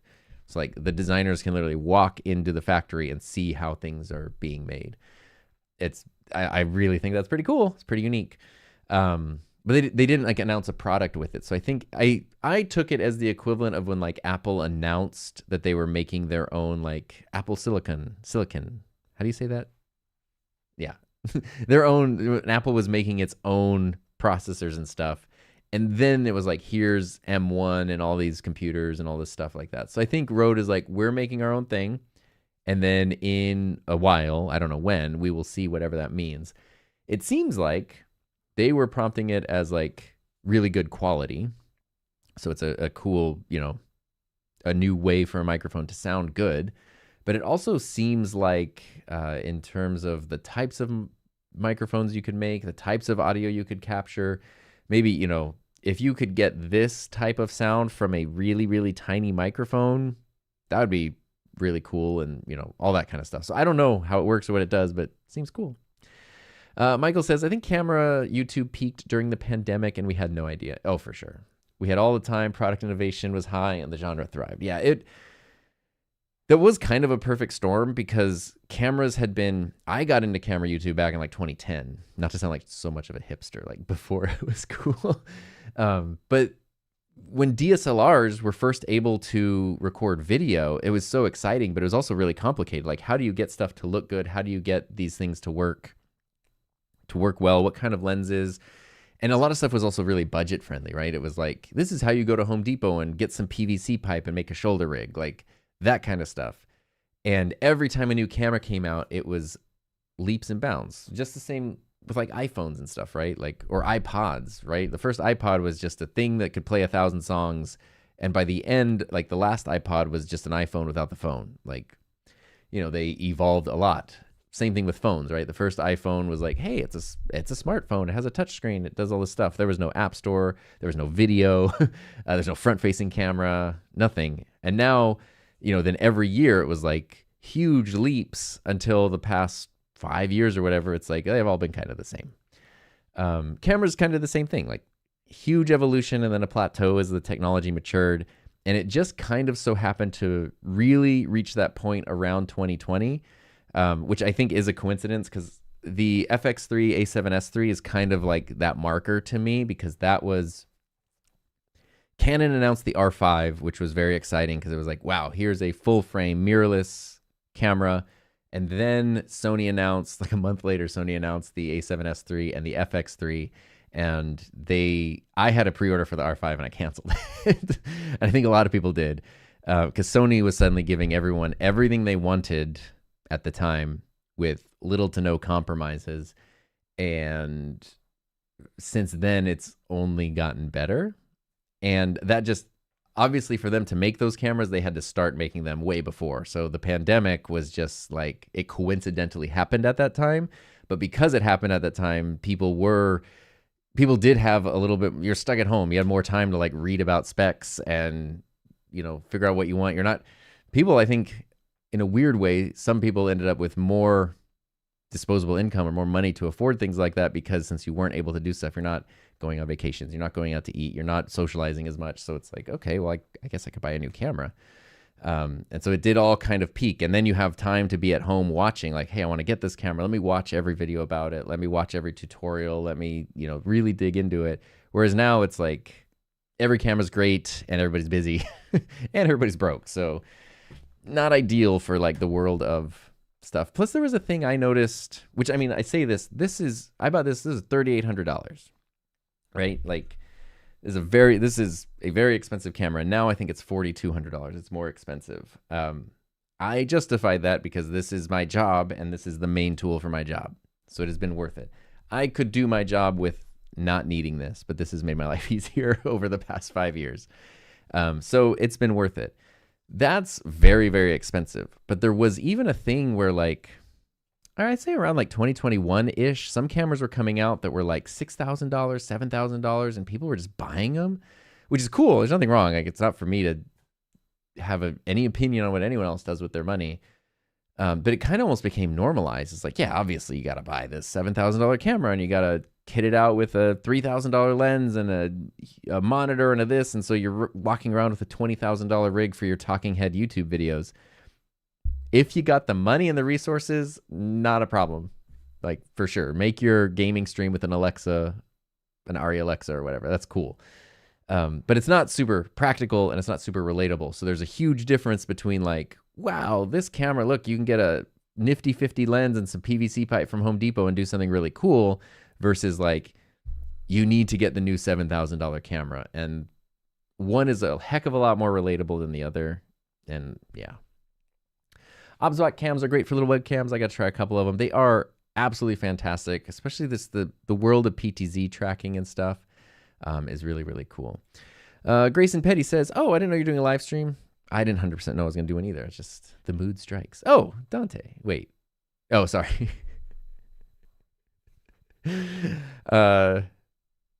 I played with someone named Dante in Final Fantasy 14. I was like, oh, Dante, what's up? But you are certified in the 3 main levels for Dante. That is awesome. Mr. Robbie loves the Facecam Pro. Yeah, they are absolutely great. You're using OBS for streaming now, right? What do you use for on-screen comments? Oh, perfect question. When I'm on my PC, I use OBS, obviously, because Ecamm is Mac only. And I'm using Aaron Parecki's live chat overlay, which is totally free. And just coincidentally, that's actually what the video I'm going to upload tomorrow is all about. It's a pretty short tutorial on how to do this. I've tried a few different comment thingies for OBS. And for me, this has been the best one. It is super easy, super simple. It works. It just works really, really well. And it even helps keep your chat pretty organized. So like, I think I can show you. Yeah, here I've got my Elgato. Let me close my Elgato browser here. I guess it doesn't matter. You can see. Wait, what? Okay, sorry. Picture in picture. Here's my OBS window. You can ignore OBS. This is my live chat, which is just the popped out YouTube chat. But when you have the Chrome extension enabled, it kind of looks like this. And so you can see like the grayed out ones are comments I've already popped up. You can customize the colors. You can still pop them up again. Boop. I have mine set to disappear after 15 seconds. So you can customize everything. If someone does a super chat, like here's where Rob was, you know, a member for 60 months. It looks different. You can also do something, by default, it's Q:, but you can set it so like if someone has a key phrase. So if someone did Q:, that text would actually show up highlighted in yellow. And you can set whatever phrase you want. So it's like, hey, put like, I don't know, whatever, fizzle whizzle. And then people do that and it's going to like be yellow. So it's pretty cool. And it helps really keep things organized in a pretty fun way that I like a lot. So I've been using that a ton. Let's see here. Even brands. Oh, Paul said that even brands that had typically large booths had smaller booths. Like Ugreen is one example. Interesting. It was the Black Magic booth still like the booth? Oh, Steggy. Yes. Entry level stuff to me is so important. I mean, obviously the high end stuff is really, really important too, but it's like the thing that hooks someone in and can grow with them. That's what's really cool. So like if you're in the world of 3D printing, you might be familiar with this. Bamboo Lab, they just released this printer here, which is the X2D. And then there's this printer here, which I bought last November. This is the P2S. This is $800 for the printer and the filament thingy up there. And this is $900. And this printer has like kind of a lot more features. And so there's a huge debate about why the P2S still exists, because it's like, wow, they already outdated themselves. And I have some theories on that, and that's why I want to make a video on it. But now that I have the X2D here, which is a fantastic 3D printer, it's also like, it's not a printer I would recommend for someone who's never used a 3D printer before. Whereas the P2S is one like, if you've never used a 3D printer, I'm totally confident in saying like, get that, you're going to have a best time with it. And I think that's really important. Like, I think that entry level thing that lets someone jump in and see success early, right? A camera that lets someone easily get up and running, look better than they've ever looked before, not really give them any grief, is hugely important. And then if they upgrade later on, that thing to still be good enough to hang out. So that's their main camera. They upgrade to a better camera, but now that can be a secondary camera or whatever. You know, like, I think that's really, really important versus just the really high-end stuff that like that is just more technical and more complex to use. And, you know, it's more expensive, right? Like if it's scary to jump into something when the entry fee is high, when it's something where it's like, you know, it doesn't feel like you're gonna, you know, if it's not something you use a ton, you don't feel like you just like, you know, leveraged your like the equity on your house to afford it or something. Like, I think that's really important. I think it's kind of overlooked, you know, like I think it's easy to kind of get into the weeds of the advanced stuff and the high-end stuff and sort of forget the importance of that entry-level stuff. Mr. Robbie wanted to get the newer X11 prompter because it can be used as a second screen. Yeah, the X11 is basically Newer's version of the Elgato, which I haven't used. I looked at it. It's what is the price on it? It's quite inexpensive. It is. Oh, it's not as inexpensive as I thought. It is $250. I thought it was like $150. Okay. Well, then that makes the decision even easier. It does. Sorry, let me bring up the browser so you can see what I'm talking about. So it looks very similar to the Elgato. It does have more connections. So the thing with the Elgato, actually going back to this simplicity point, the Elgato prompter has the regular prompter has one USB connector. I plug that in, that's powering the prompter, and it's also sending data, and that's it. I don't need to worry about anything else. The Newer has couple USB-Cs, which is good. The Prompter XL has that, and it also has HDMI, so that's how you connect your video source to the display. So that could be a great thing if you want to use this. The Elgato prompter, the limiting factor is it has to be used with a computer because it needs the computer, it needs the software to run. This one you could plug into any other source to pop up on the screen. You could pop up just the HDMI out from a camera, any random laptop, computer, gaming console, like whatever. You can plug any HDMI source into there, which is very, very cool.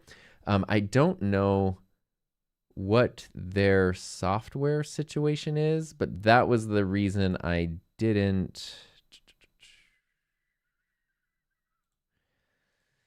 To me, that was the thing. I'm trying to figure out like if they've changed their software situation. Doesn't seem like it. When the thing with a prompter is like most of it comes down to the software, like how you actually use it, how you put stuff on there, how you read scripts, how you do all that. And Elgato, even when people are like, oh, the software needs to be improved or whatever, like it's literally better than like pro level software.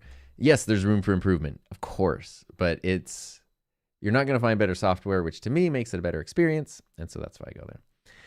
I need to send you the XL. Also got one or more new toys. Oh yeah, DM me. Now I have my setup. I only had one monitor here, and so I was going to use the XL as like a second monitor, but now I have a second monitor here, and so my prompter's over here, which I think there would be space for the XL. What would be cool about that is I would love to see how it works with the YoloCam S7. See, Marie says, use the Elgato prompter with an Elgato camera, but the software crashes. I've not used the Elgato camera with it, so I can't say. But maybe there's some troubleshooting that can happen there.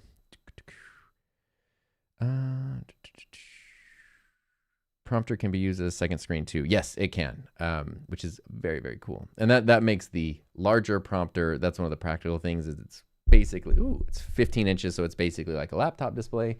This is 9 inches. It's a little small to be like way over here for me and use as like a display to do work or anything, but I love the prompter.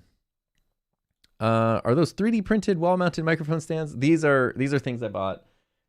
They're on Amazon. I actually have a video on the channel all about mounting, like how to mount microphones to the wall. They're basically 5/8 microphone mounts that are intended for like if you're building a podium or a desk or something, you can just screw them into the desk and then attach a microphone or an extension tube and a microphone and stuff, or even lighting things. And I just screwed them into the wall.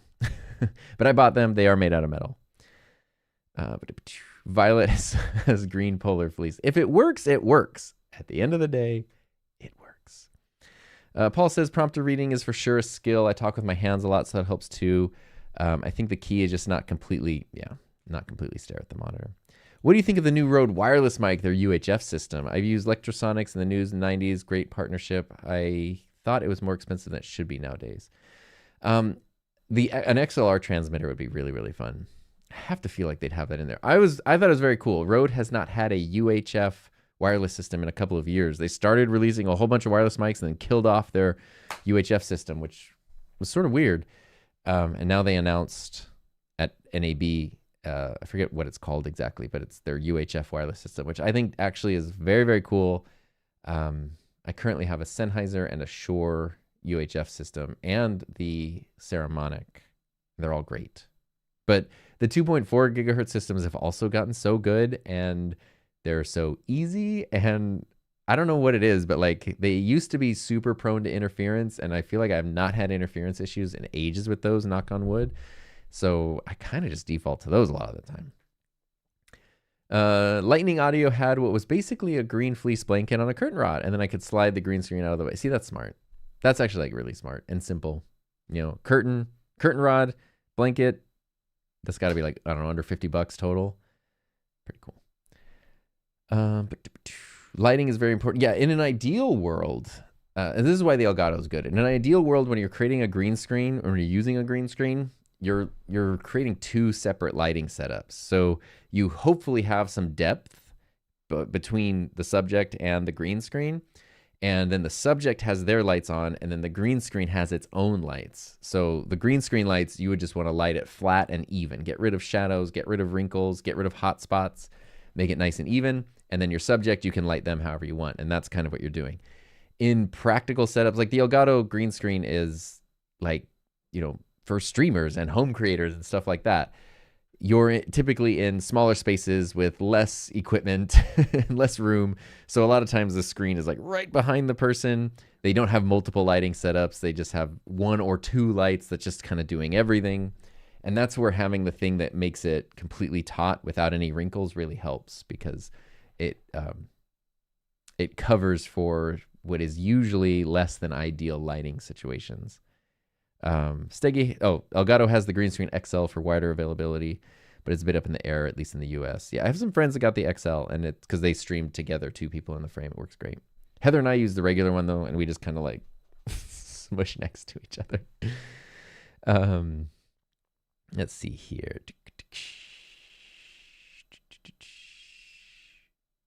Oh, the larger backplate size of the Prompter XL was because a coworker was telling me cinema camera people want to use prompters, and I think it's, yes.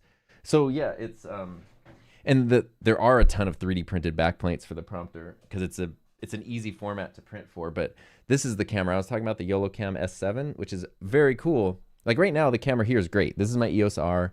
It's a full frame camera, but it's 1080.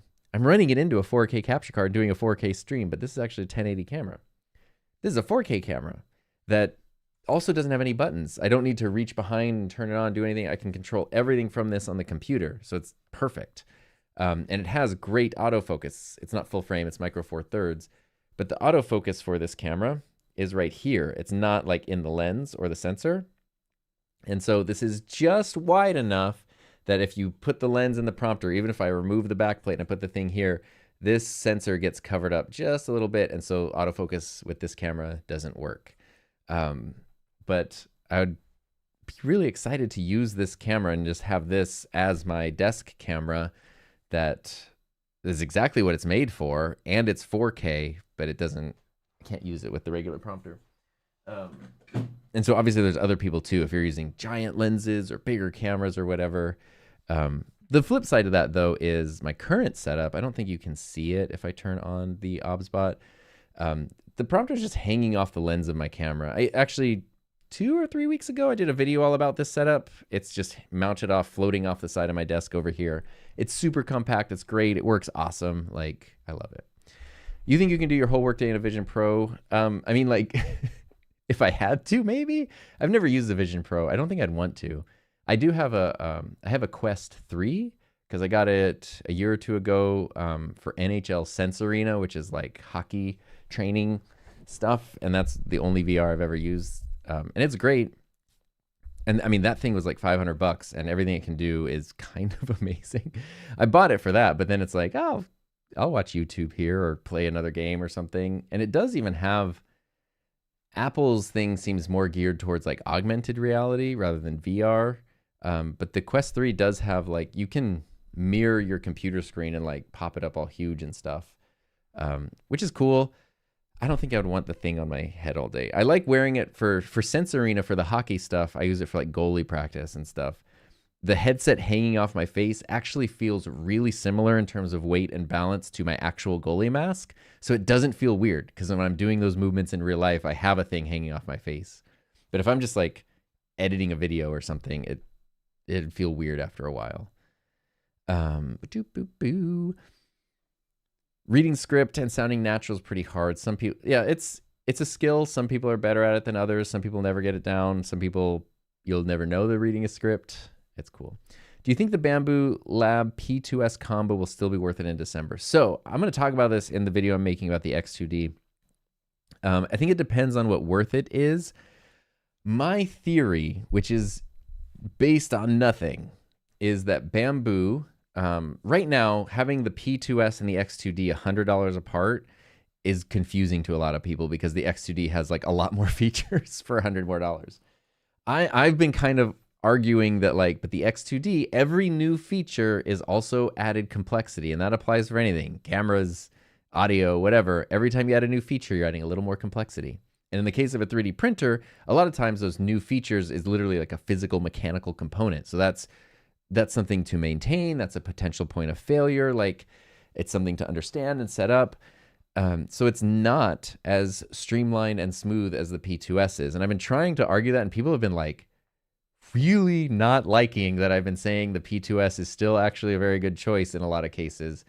But I realize I'm looking at a purchasing decision from an objective standpoint and not an emotional one. And most people, myself included, a lot of times make purchases from an emotional place.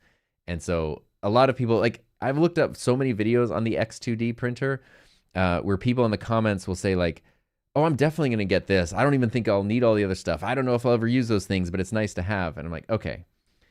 So you admit you don't even need these other features and you don't have any plan to ever use them, but it feels good to know that you have like the most you can have, even if you'll never use it.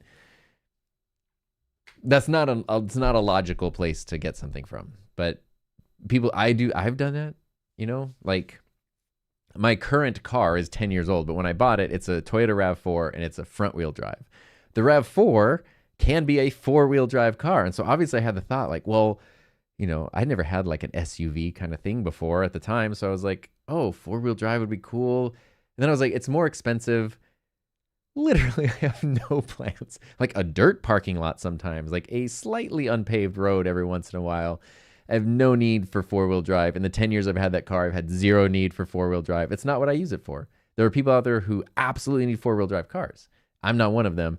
And I saved myself a lot of a lot of expense by not getting the 4-wheel drive version. Even though at the time I was like, well, it'd be cool to have it even if I don't need it. So purchasing decisions tend to be emotional. All that to say, what I'm kind of thinking Bamboo might do, here, let's go to the Bamboo website. Let's look at, and I did a video last week that was kind of, or maybe it was a week before, breaking down Bamboo's like printer lineup because it can be kind of confusing if you're looking to get into printers. So they have H series, X series, P series, A series. Right now, the X series, the X2D is, if I click on that, it's $899. The P2S with the combo, you want the combo. The P2S is $799. So that $100 difference is not much. But if we look over here at the P1S, you can get a combo for $549 with the old AMS or $639 for the new one. It's a little clunky. Still a good printer, still a great printer at a great price, but there's a lot of features, design language, interface language. There's a lot of stuff on this printer that doesn't really fit in their current lineup. And so my prediction, based on nothing other than my own thoughts, is I kind of think Bamboo is going to discontinue the P1S soon and then drop the price of the P2S.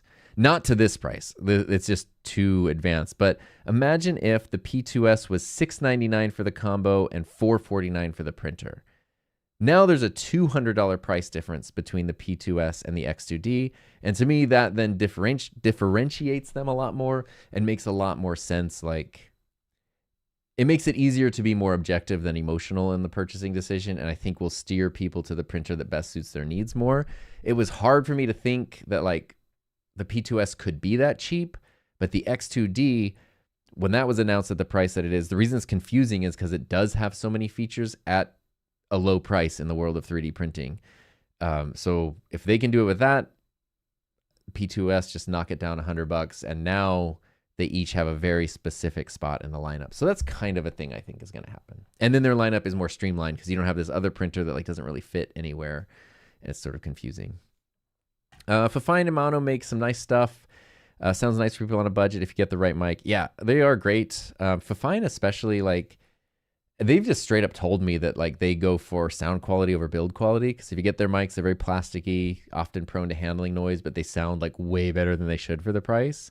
And I appreciate that. Like, I'm spending $40 on this mic. I want it to sound good. I can live with the, you know, learning how to not touch it and stuff like that. Appreciate you being here, Steggy, given all the Elgato insight, especially with things like tariff and pricing and availability and all that stuff. Like, I'm streaming this with the Camlink Pro, which is fantastic and technically discontinued, but still sort of available. But it's like, I feel like the components for that are just so expensive. Maybe make a 3D printed black back plate for the prompter. I thought about all that, but literally the physical, like the widest back opening of this prompter is too small for that camera. So anything I print or rig up isn't going to work unless I literally like cut out some plastic on the prompter. I don't want to do that. I did print out some 3D backplates for like the YoloCam S3 and stuff. It's really fun. They work great. I'm just going to try to catch up here a little bit. Here we go. One question. Obsbot, Tiny 3 Lite or Tiny 3? They're both fantastic. I'm trying to think. I mean, I have both. The Tiny 3 is up here, and then the Tiny 3 Lite is... Not that it matters that you like have to see it. But the Tiny 3 Lite is right here.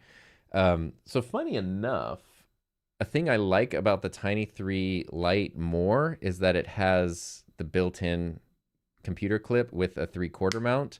The Tiny 3 has like a separate clip, a magnetic one that you have to stick on. So I actually like that more, but the Tiny 3 Lite is tinier.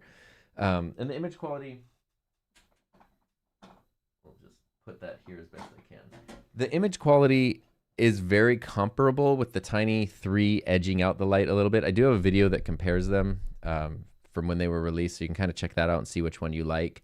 For gaming live streaming, especially if you're running audio through something else, they're both going to be pretty excellent. And I would just go with whichever one fits your budget. Sorry, I'm like holding in a sneeze. If you don't need... Let me make sure this price didn't change too much, actually. Oh, it went up a little bit, I think. Maybe? No, it's still good. Okay. If you don't need the... Oh, look, I 3D printed a cover for it. If you don't need the PTZ functionality, then I really also have been recommending the YoloCam S3 for a lot of people because it's $199.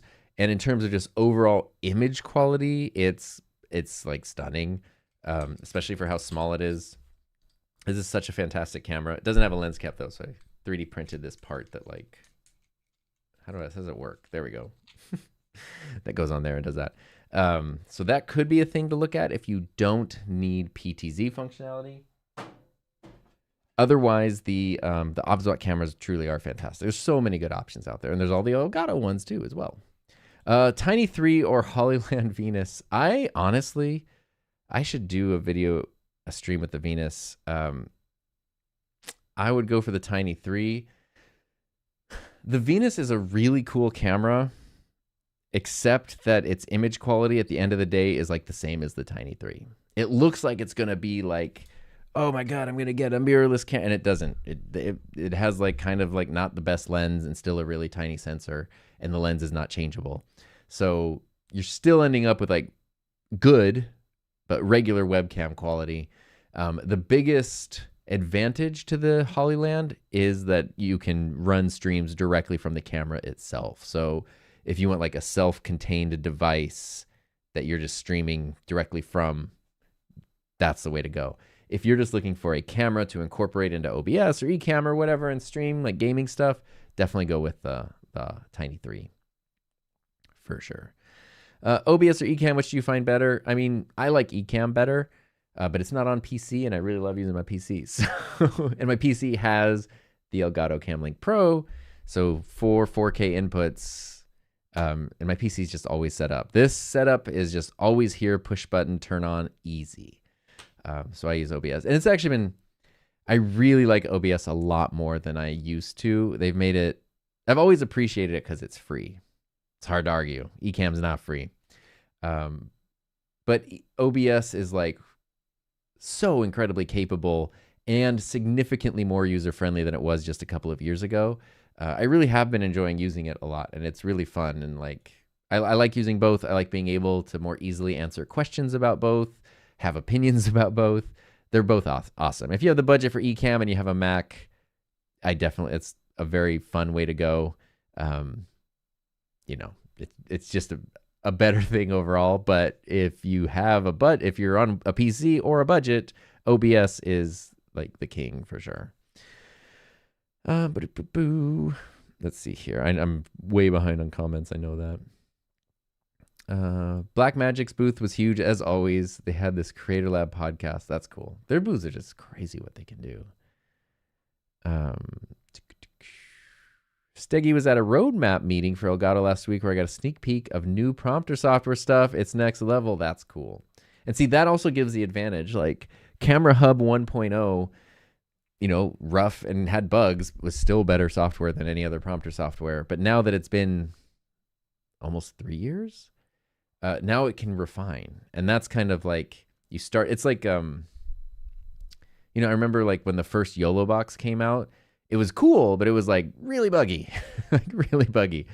And that was like 6 years ago. And now it's like they're so capable and refined and polished that then when something else shows up that's like, oh, we're also a multi-streaming device thing, it's like, yeah, but I don't want to stick with you while you figure it out for the next 5 years. Like YOLO already did that. They put in their time, and same thing with the software. Like when you have the thing that's matured, it's nice. Ryukin, good night. You're probably not here anymore, but there we go.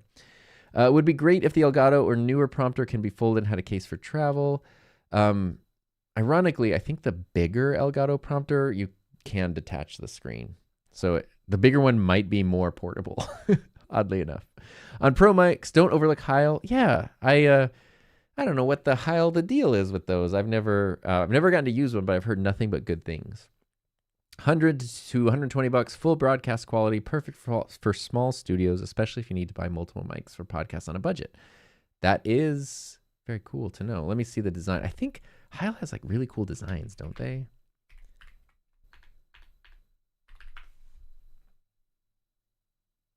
I mean, they are very, like, they look like microphones. I thought they had like really cool, like, oh, that's what I'm thinking of. They do. Okay. Yeah, Heil has this microphone, the Fin. But yeah, you were talking about the PR20 and 22, which are more traditional like podcasts. These are actually very beautiful looking microphones as well. How cool. Yeah, there's no reason I have not looked into Heil. I just haven't. I do have, though. I'm excited. I am working on a review for this microphone, which is the Warm Audio WA47 Junior. No, WA87 Junior. It's like a very budget-friendly Neumann knockoff that I actually really love. Geritz is brand new to 3D printing. Just got the B2S about 2 weeks ago. Already considering another one. Yeah, it can be addicting and it can grow quickly. Yeah, Paul also got a... he's not saying that. I'm just telling you, Paul also got a B2S recently. Steggy says Elgato had their big audio release, but we have more stuff coming. Don't know how soon the new stuff is coming. I like the honesty of like, we got stuff. I don't know when it's going to be there. It's cool. Yeah, this reporterstore.com, if we're talking about that. Anything you're really hyped about without divulging? I'm not under any NDAs for anything. I know nothing. The thing, it's in another room. Let me show you this. This is actually very cool. Oops. That's, if I can spell it correctly. Oh, they have a Kickstarter up now. I didn't know that. This is a switcher. Yeah, the Pixelgate. Oh, they announced their Kickstarter. This thing is super cool. It looks like a piece of like old DJ equipment, and it's all made out of metal, and it has like this detachable touchscreen. And by detachable, I mean it comes off, but it needs to be attached to work. It's not like an iPad that will be separate.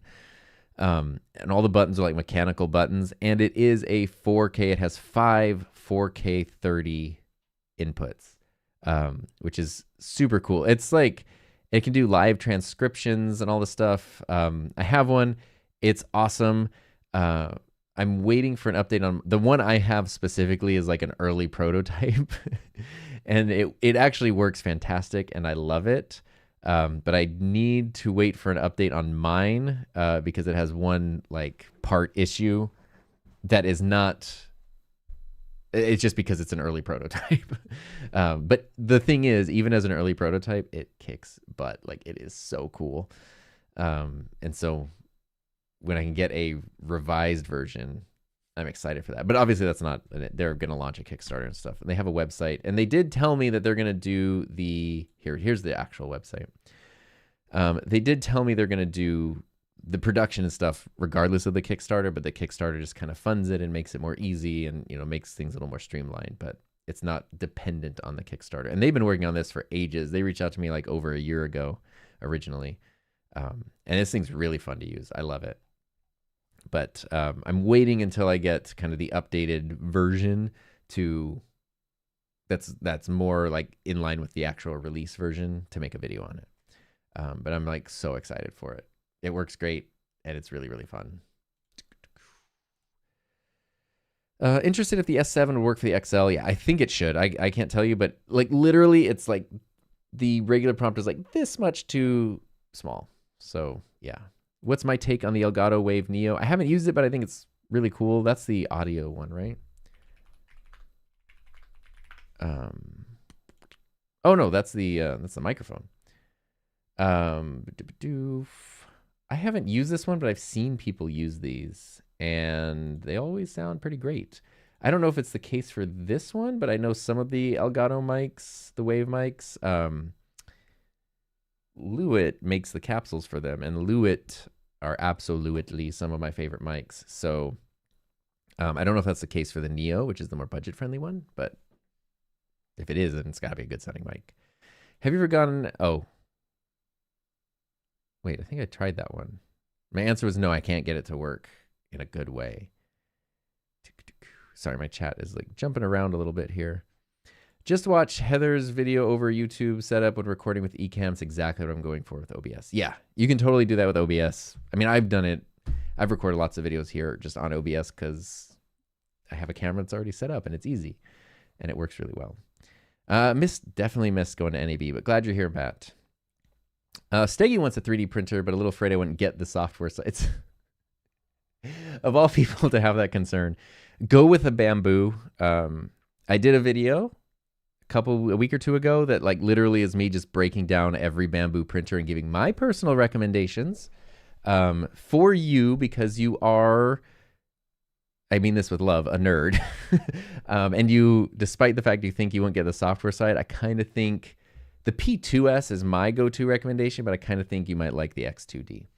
And the reason I recommend any Bamboo printer is because their software is fantastic. You can literally be up and printing from your phone in minutes.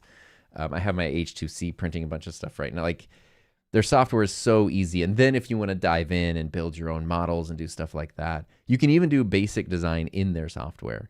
But obviously you can use any other 3D design stuff. I think you would have a ton of fun with it. What I'm curious about is the DJI Osmo Pocket has built-in webcam functionality, so bang for the buck might be worth spending a bit more to have a cam you can take with you. Yes. The Osmo Pocket, like I have the Pocket 3, the Pocket 4 seems awesome. It's such a good camera.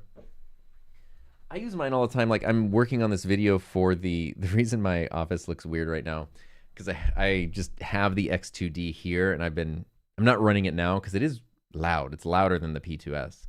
So I didn't want noise during the thing, but I've been printing test designs and all this kind of stuff. And I have my FX3 that I've been like, filming shots of all the prints and things like that. But when it comes time, can I turn this off? When it comes time to like, I oftentimes will just take this and literally just put it inside the printer, and I have a little DJI mic connected to me, and I can just point out like, look how these supports work and that. And like, most of my 3D printer videos just have this mixed in, even though I have my beautiful, awesome Sony cameras around, just because it's so quick and easy. And then for travel, like, man, it's just hard to, like, they knocked it out of the park with these things. And then making them how great and easy it is to connect the DJI mics to them. And you can mix and match a lot of times for events like conventions and things. Heather and I will go, and our Pocket 3 came with the DJI Mic 2, so like the bigger one, which has internal recording. And so she'll usually wear that, and I'll just take my Mic Mini and pair that to it and wear that. And we just walk around like, you could walk around something like NAB and just know that no matter what, you're going to get good audio. And even though I'm using a Mic Mini and she's using a Mic 2, they can both pair just fine. And it's awesome. Omur Ozcan. I'm planning to organize a webinar by integrating Ecamm with Zoom. Ecamm's perfect for that. Speakers will join via Ecamm. I'll do the branding and share to Zoom. Will I be able to see the questions? Yes, Ecamm has, you might want to look at their plans. I'm not sure if this changed, but Ecamm has native Zoom integration. So you can literally bring in Zoom guests to Ecamm instead of having to have them log in to Ecamm. Although I think the Ecamm interview mode is going to be higher quality. Tiny 3 is smaller than Tiny 3 Lite. Tiny 3 has better image quality. Yeah, I have 3 OBSBot Meet 2 webcams, and they're phenomenal. Yeah, the Meet 2 is like, I have one of them. This little thing, it doesn't have the same image quality as I could like eat this camera. It's so small. But it doesn't have the same image quality as those, but it's a really solid 4K webcam that's going to be better than like your built-in laptop camera or your built-in display camera. But it's not going to be as good as the Tiny series cameras. I want to keep things nice and organized. All right, there we go. Use the S3 code. Thank you. Been happy with the YOLO cam over the OBSBot. Yeah, OBSBot just kills it when you need PTZ stuff, and it's so good, and their software is so good, and you can really dig in. But image quality wise, YOLO gets the nudge in that direction, but they don't have PTZ, so it depends on what you need. Frugal Streamer uses the Camlink Pro to give me 3 more cameras in combo with OBS projector preview to send to my Rodecaster video for search. I got mine. It was $249. It's amazing. Popped it in the computer, and it's awesome. Got to get going. Thanks for being here. Thanks for all the questions. I know we're probably going to wrap up the stream soon anyway, but it's been so fun. I lost track of time. Not that it matters. Like, what am I going to do? Get fired? I don't know. If you haven't already, make sure to get a like. Smash that like button. I wish Ecamm had a fit to screen option when resizing video. Oh, yeah. I actually didn't even know about option clicking a corner. I always just click and drag. Have I tried Meld Studio? I haven't. That is streaming software for Windows, correct? I haven't. I've only been using OBS since I've been on my PC since last summer. Voice sync has been heavily improved. So the issues I've seen some people report shouldn't happen once that drops. That's going to be a cool update then. Oh, Matt says, Blackmagic booth was a bust at NAB for anyone except the big boys. OC and other have better system until you go to... Okay. Oh, yeah, I really wanted to go to the OC. I think the Omni, their newly announced Omni, is on the way, and I am very excited about that. OC does some really cool, like, they're kind of just over here doing their own thing, and they do really cool stuff. As a solo creator, how do you develop the complex skills needed to create a complex multi-scene physical run of Rodecaster video practice? It's all practice. For me personally, I have loved cameras and video and all this stuff forever. So kind of slowly built up skills over a lifetime and then just kept adding to them. Obviously streaming wasn't a thing you could do in like 1996. So it's different. But learning and it changes all the time. Like I'm really good with Ecamm, even though I didn't know option click. I'm really good with Ecamm, really good on a Mac. And then last summer I got a PC and it was like, oh, now I have to like relearn OBS and figure out all this stuff. And it's like, you're just always learning. I think a thing that helps me not feel overwhelmed is to not feel like you need to learn all the things at once, because that's just too much. So what I like to do is, what do I need, right? Like I need a camera that you can hear me, and a camera and a microphone. Okay. Do I want to add in other shots? Okay. I want to add in this browser window. Cool. Now I can go and maybe do a Google search and figure out, can I poke around OBS and figure out how to do a browser overlay? Can I do a quick Google search? So I kind of like add a new little skill bit by bit by bit. And every time you add a new skill, you learn something new and you can implement that later. So it does just kind of compounds, right? Like when you solve one problem, oftentimes you don't just solve that problem and learn that thing, but you learn something that's going to like come into play later on without you having to think about it. So it just takes time. Yeah. Pixelgate, it's cool. Still have no room for a 3D printer. Yeah. You can look at the A1 Mini. It's mini. My live stream clash with Stream Tech. We just talked about the new OBSBot talent too. Oh, I didn't even hear about that. From the sneak peek at NAB and the potential of Director Next. Yeah, I hadn't heard about any of those things. That sounds cool. You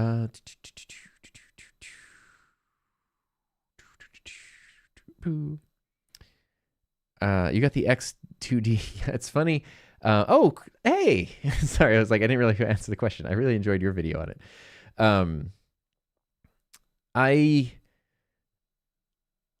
did get the X2D. It's funny because like I really like the P2S, and I was just happy with my printer. And then with the P2S, I had talked about some of the waste when you do multicolor prints, and then Bamboo was like, "Hey, I've seen some of the videos. We do have the H2C, which would kind of solve all of the multicolor problems or all of the waste issues you brought up if you want to try it out." And I said no for like a month or two because I was like, I don't want to like 3D printing is like, I don't want to like turn it into a job, right? I just want to like kind of have fun, do my thing. And then I also like didn't know, I feel like I didn't know everything about my P2S. So I was like, let me explore the P2S and feel like if I hit a limit, then I can say like, hey, I'll try the H2C. So I did that. And then eventually I was like, okay, I think I'm more comfortable with the P2S. I think I know how the H2C would fit my workflow. Happy to check it out if you're still willing. And they sent it with no obligation, which is great. And the H2C is just like, God, the thing is insane. It's so big and so expensive, but it's so good. It's printing right now in the other room. And then I'm like, okay, 2 printers. The X2D came out and I was like interested in it, checking it out. And I did my video where I was like, hey, this is my thoughts on the Bamboo lineup, which people were it's funny, people were super upset that I wasn't immediately recommending the X2D. And they were like, oh, you're just like huffing copium to like stick with your P2S. And I was like, I don't care what printer you buy. I'm just trying to share my information. But the flip side, if I had only shown up and like been excited about the X2D, everyone would have just called me a shill. So it's like there's no winning.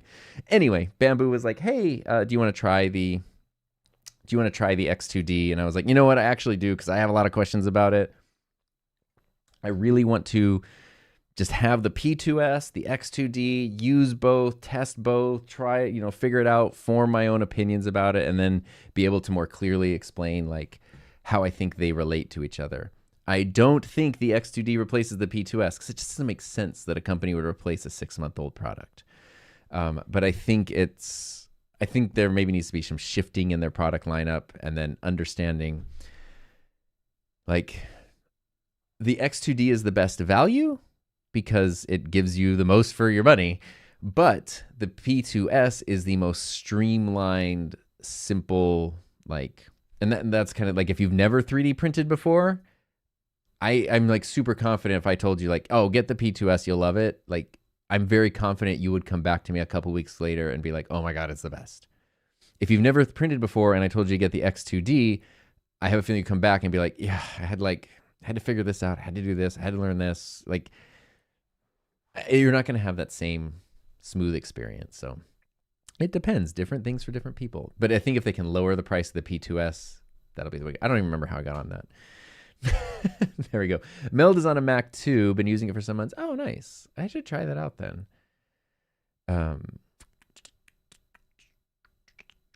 Thoughts on Sony's built-in live stream functionality via their creator app? I have never used it.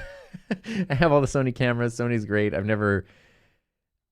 don't know. I think I tried using the creator app like a couple years ago and it was like really clunky. And I was like, well, never need to use that again. And so I never have.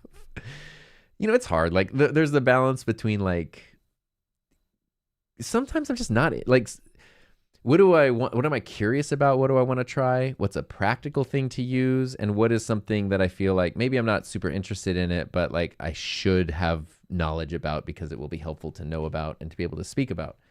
And those are all different. That category, the thing I'm not interested in, but I feel like I should know about this. That's all the stuff like I never get to. So yeah.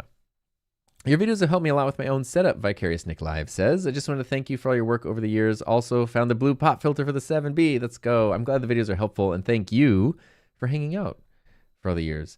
3D printer, don't have space for a regular printer. Yeah. They aren't small. It's at the very least, it's like you need room for what would be like a mini fridge, So yeah, and then like my initial thing is like, oh, we have a garage, I could put him there, but 6+ months out of the year, it's way too hot. You can't have filament and printers and stuff like that in our garage. That doesn't work. Obsbot Talent 2 is just the Magewell Director 1 with some add-in. Yeah, I have the original Talent, which was the Magewell Director, and I just haven't dug into it that much. Maybe I need to dig into the Sony stuff more, because Sony is amazing. Camera control app on the computer tablets. The first to have UVC webcam functionality. Yes, Sony adding UVC 4K webcam to their stuff is awesome. I could fit the P2S on a shelf, have no room for the AMS. I do think so. The AMS is this thing up here that has all the rolls of filament, and then the printer itself. I think it's very much worth, like, this helps make the experience what it is. It does not have to be on top of the printer, though. It does need a physical tube. Like, I guess you can't see. I don't have the back of the printer. It does need a physical tube to, like, run the filament through, and you typically want that to be as short as possible. You don't want it to be, like, in another room, and then it has to, like, drive filament 400 feet to get in. I don't even know if I can do that. But you can take the AMS and put it next to the printer. You could put it under a desk. It doesn't have to be right next to it. I think the data cable that comes with it is 6 feet, if I'm not mistaken. And the PTFE tube that runs with it, it comes with like smaller lengths, but you can just buy rolls of it on Amazon for like $10. So it's pretty cool. Wow, that was really fun. Thoughts on the new DJI Mic 2? I'm guessing the Mic Mini 2. This will be a good place. We can kind of maybe wrap up around here. I just saw this yesterday and I watched Tamara Gabriel's video on it. Mic Mini 2. I have really been loving the Mic Mini a lot. I bought it whenever it came out and it's so affordable. Does DJI, I like going to their actual website. Well, we'll go to Petapixel. So the Mic Mini 2 doesn't really, like, technically doesn't really have that much of a change. And I like Tamara's video because she just does side by side and you really, like, there's no difference in sound quality. Design-wise, the Mic Mini 2, the mic itself is a bit lighter and it has different color things that you can pop on it, which is like, I know that has nothing to do with sound quality, but it's like really cool. I really love using my Rode Wireless Micro because it's blue. And even though it, like, I often put it on a blue, it looks like this microphone when I wear it. Like, it's a bright blue thing in the middle of like my black shirt, but I love that. Anyway, sorry, now I was reading comments. You shouldn't read the comments. So the price on this, I think it's more expensive than the Mic Mini. And the Mic Mini is like, what is it? DJI Mic Mini. I think I got mine for $89 for the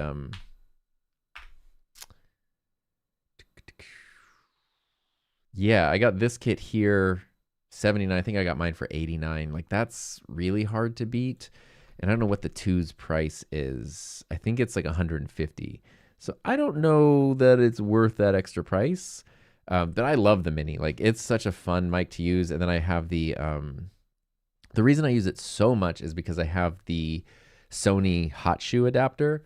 So it just goes right there, handles all the camera gain. It's just like the easiest thing. And so much lately, I like using my boom mic, but so often I've been having like these different multicam setups that require me to turn a lot more.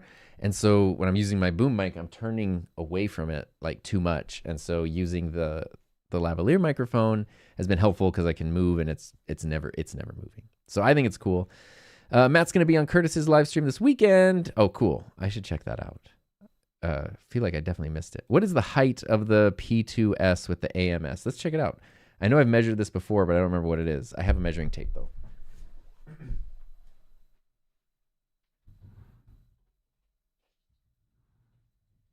It's also worth noting that the X2D and the P2S are the exact same size. So I'm just going to measure the X2D.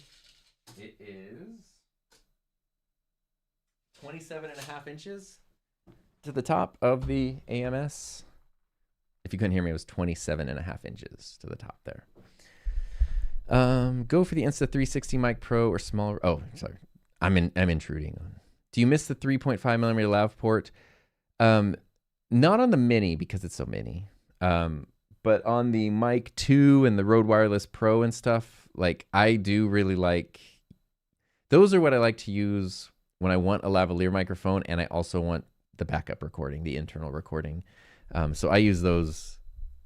They have different needs, I guess, and I bounce back and forth. But for me, knock on wood, I've had pretty good luck with the Mic Mini. It's small. It's super easy to just take on and off and like clip in the middle of a shirt that doesn't, like shirts like these, it's kind of hard to position lav mics easily and quickly where I want them. Yeah. It's not worth the upgrade unless you just want those magnetic covers. I kind of just want the magnetic covers. I wonder, you could also 3D print your own. So they could be plain. They could have your logo. Just pop a little magnet on there. I'm impressed you knew exactly where your tape measure. So funny thing, I actually, I have multiple tape measures, but they've always been in the garage. And so every time I need to measure something, I have to run out the garage and get it. And I was like, why don't, this is literally like 2 weeks ago. I was like, why don't I keep a tape measure in here? So that way, like, it only took me 10 years of living here to figure that out. What's up? Love my Pro. Just need a lav to replace the Rode Lav 2. And that's what's nice about the lavs too is if something goes wrong or you don't like the way they sound, you just replace it and you don't have to replace the whole mic. Do you have any plan to review the recently released Yamaha URX 444V audio video interface? I have not heard about this. So no, the answer is no, I didn't have any plans. Don't know anything about it. URX 44V. Ew. Sorry. I saw it and I saw the price and it was, which is actually could be a good price. It's $800. What do we get for our $800? We get 4 XLR combo jacks. We get some USB. We get HDMI pass through. So it's 1 video, 4 audio. Oh, and it comes in white. It's all about the vibes.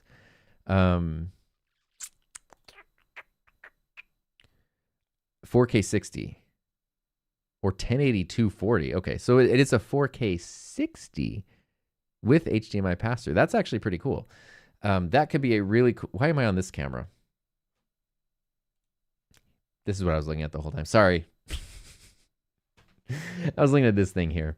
But you saw me looking at it though, at least. Yeah, we're looking at the back here. Got HDMI pass-through, multiple USBs, and then you got 4 XLRs, and this is the output. Okay. And that's pretty sweet. 4K 60 is very hard to find. It's not something like I personally need, but some people really want. A lot of the people who are doing like 1080 60 streams, you know, they want to bump up to 4K 60. There we go. So no, I hadn't heard about this, but it actually seems kind of awesome. I love how the Rode Wireless Go mic handle comes in funky colors. Oh, I love it. Yes. Mix and match the windscreens. It's so fun. Oh, Frugal Streamer has a spot on the counter for a bamboo printer. Let's go. Do you have a code if I break down and order the P2S? I do. It's in all of my printer videos. There's a affiliate program. Their affiliate. Keep in mind, I bought and started making printer videos way before any of this, but their affiliate program is incredibly helpful. Some affiliate programs are like not. It's like you sold this $1,000 thing. Here's $3. Bamboo's is like actually really nice. What accessories do I need? It's funny you should ask. So, I don't need to go over there. I have a video that's literally like, what do you need to get started from a while ago? You don't need anything else. There's a whole world of stuff. There's no shortage of like tools and things. And my video kind of explains a couple simple tools that I might recommend, but literally the printer comes with everything you need except filament. So I like using bamboo filament. Just go to their store, get their stuff.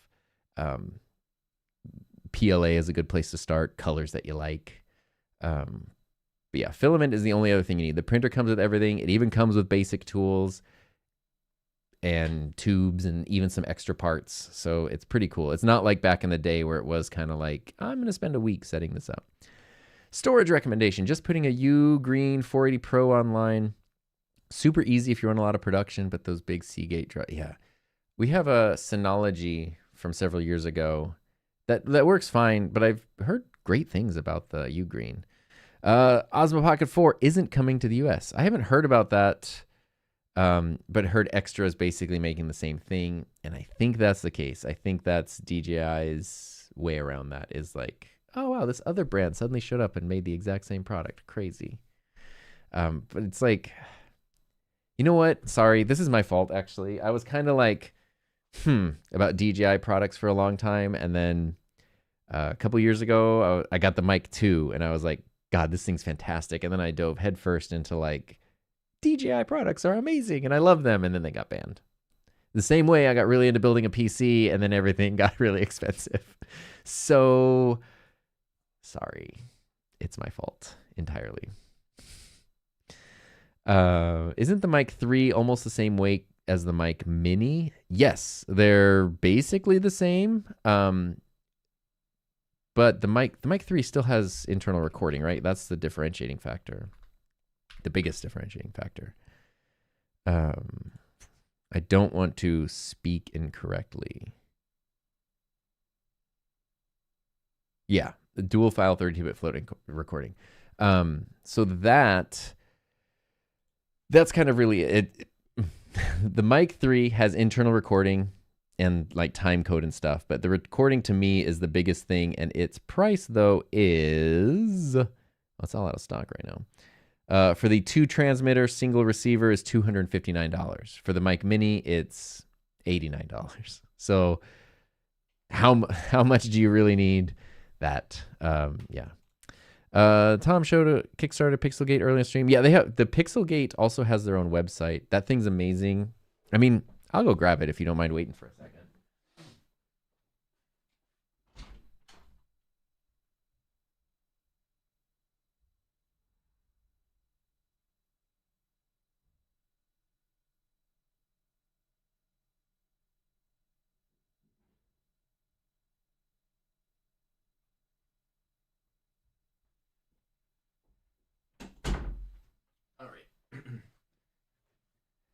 All right, so the basic design of mine is the same, but there's some internal parts of mine that are different because it's kind of a prototype. I don't know if mine just came in this or they all come in this little pouch, but I really like it.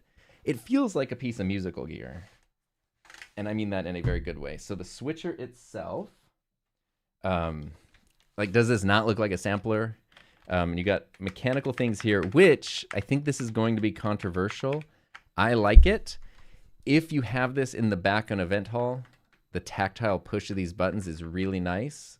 It has some of like the traditional squishy buttons, but if you're in this kind of situation, now it's kind of like a mechanical keyboard. So I don't know. I have a feeling this will be a love it or hate it thing for people. The mechanical buttons, the mechanical switching buttons. I love it.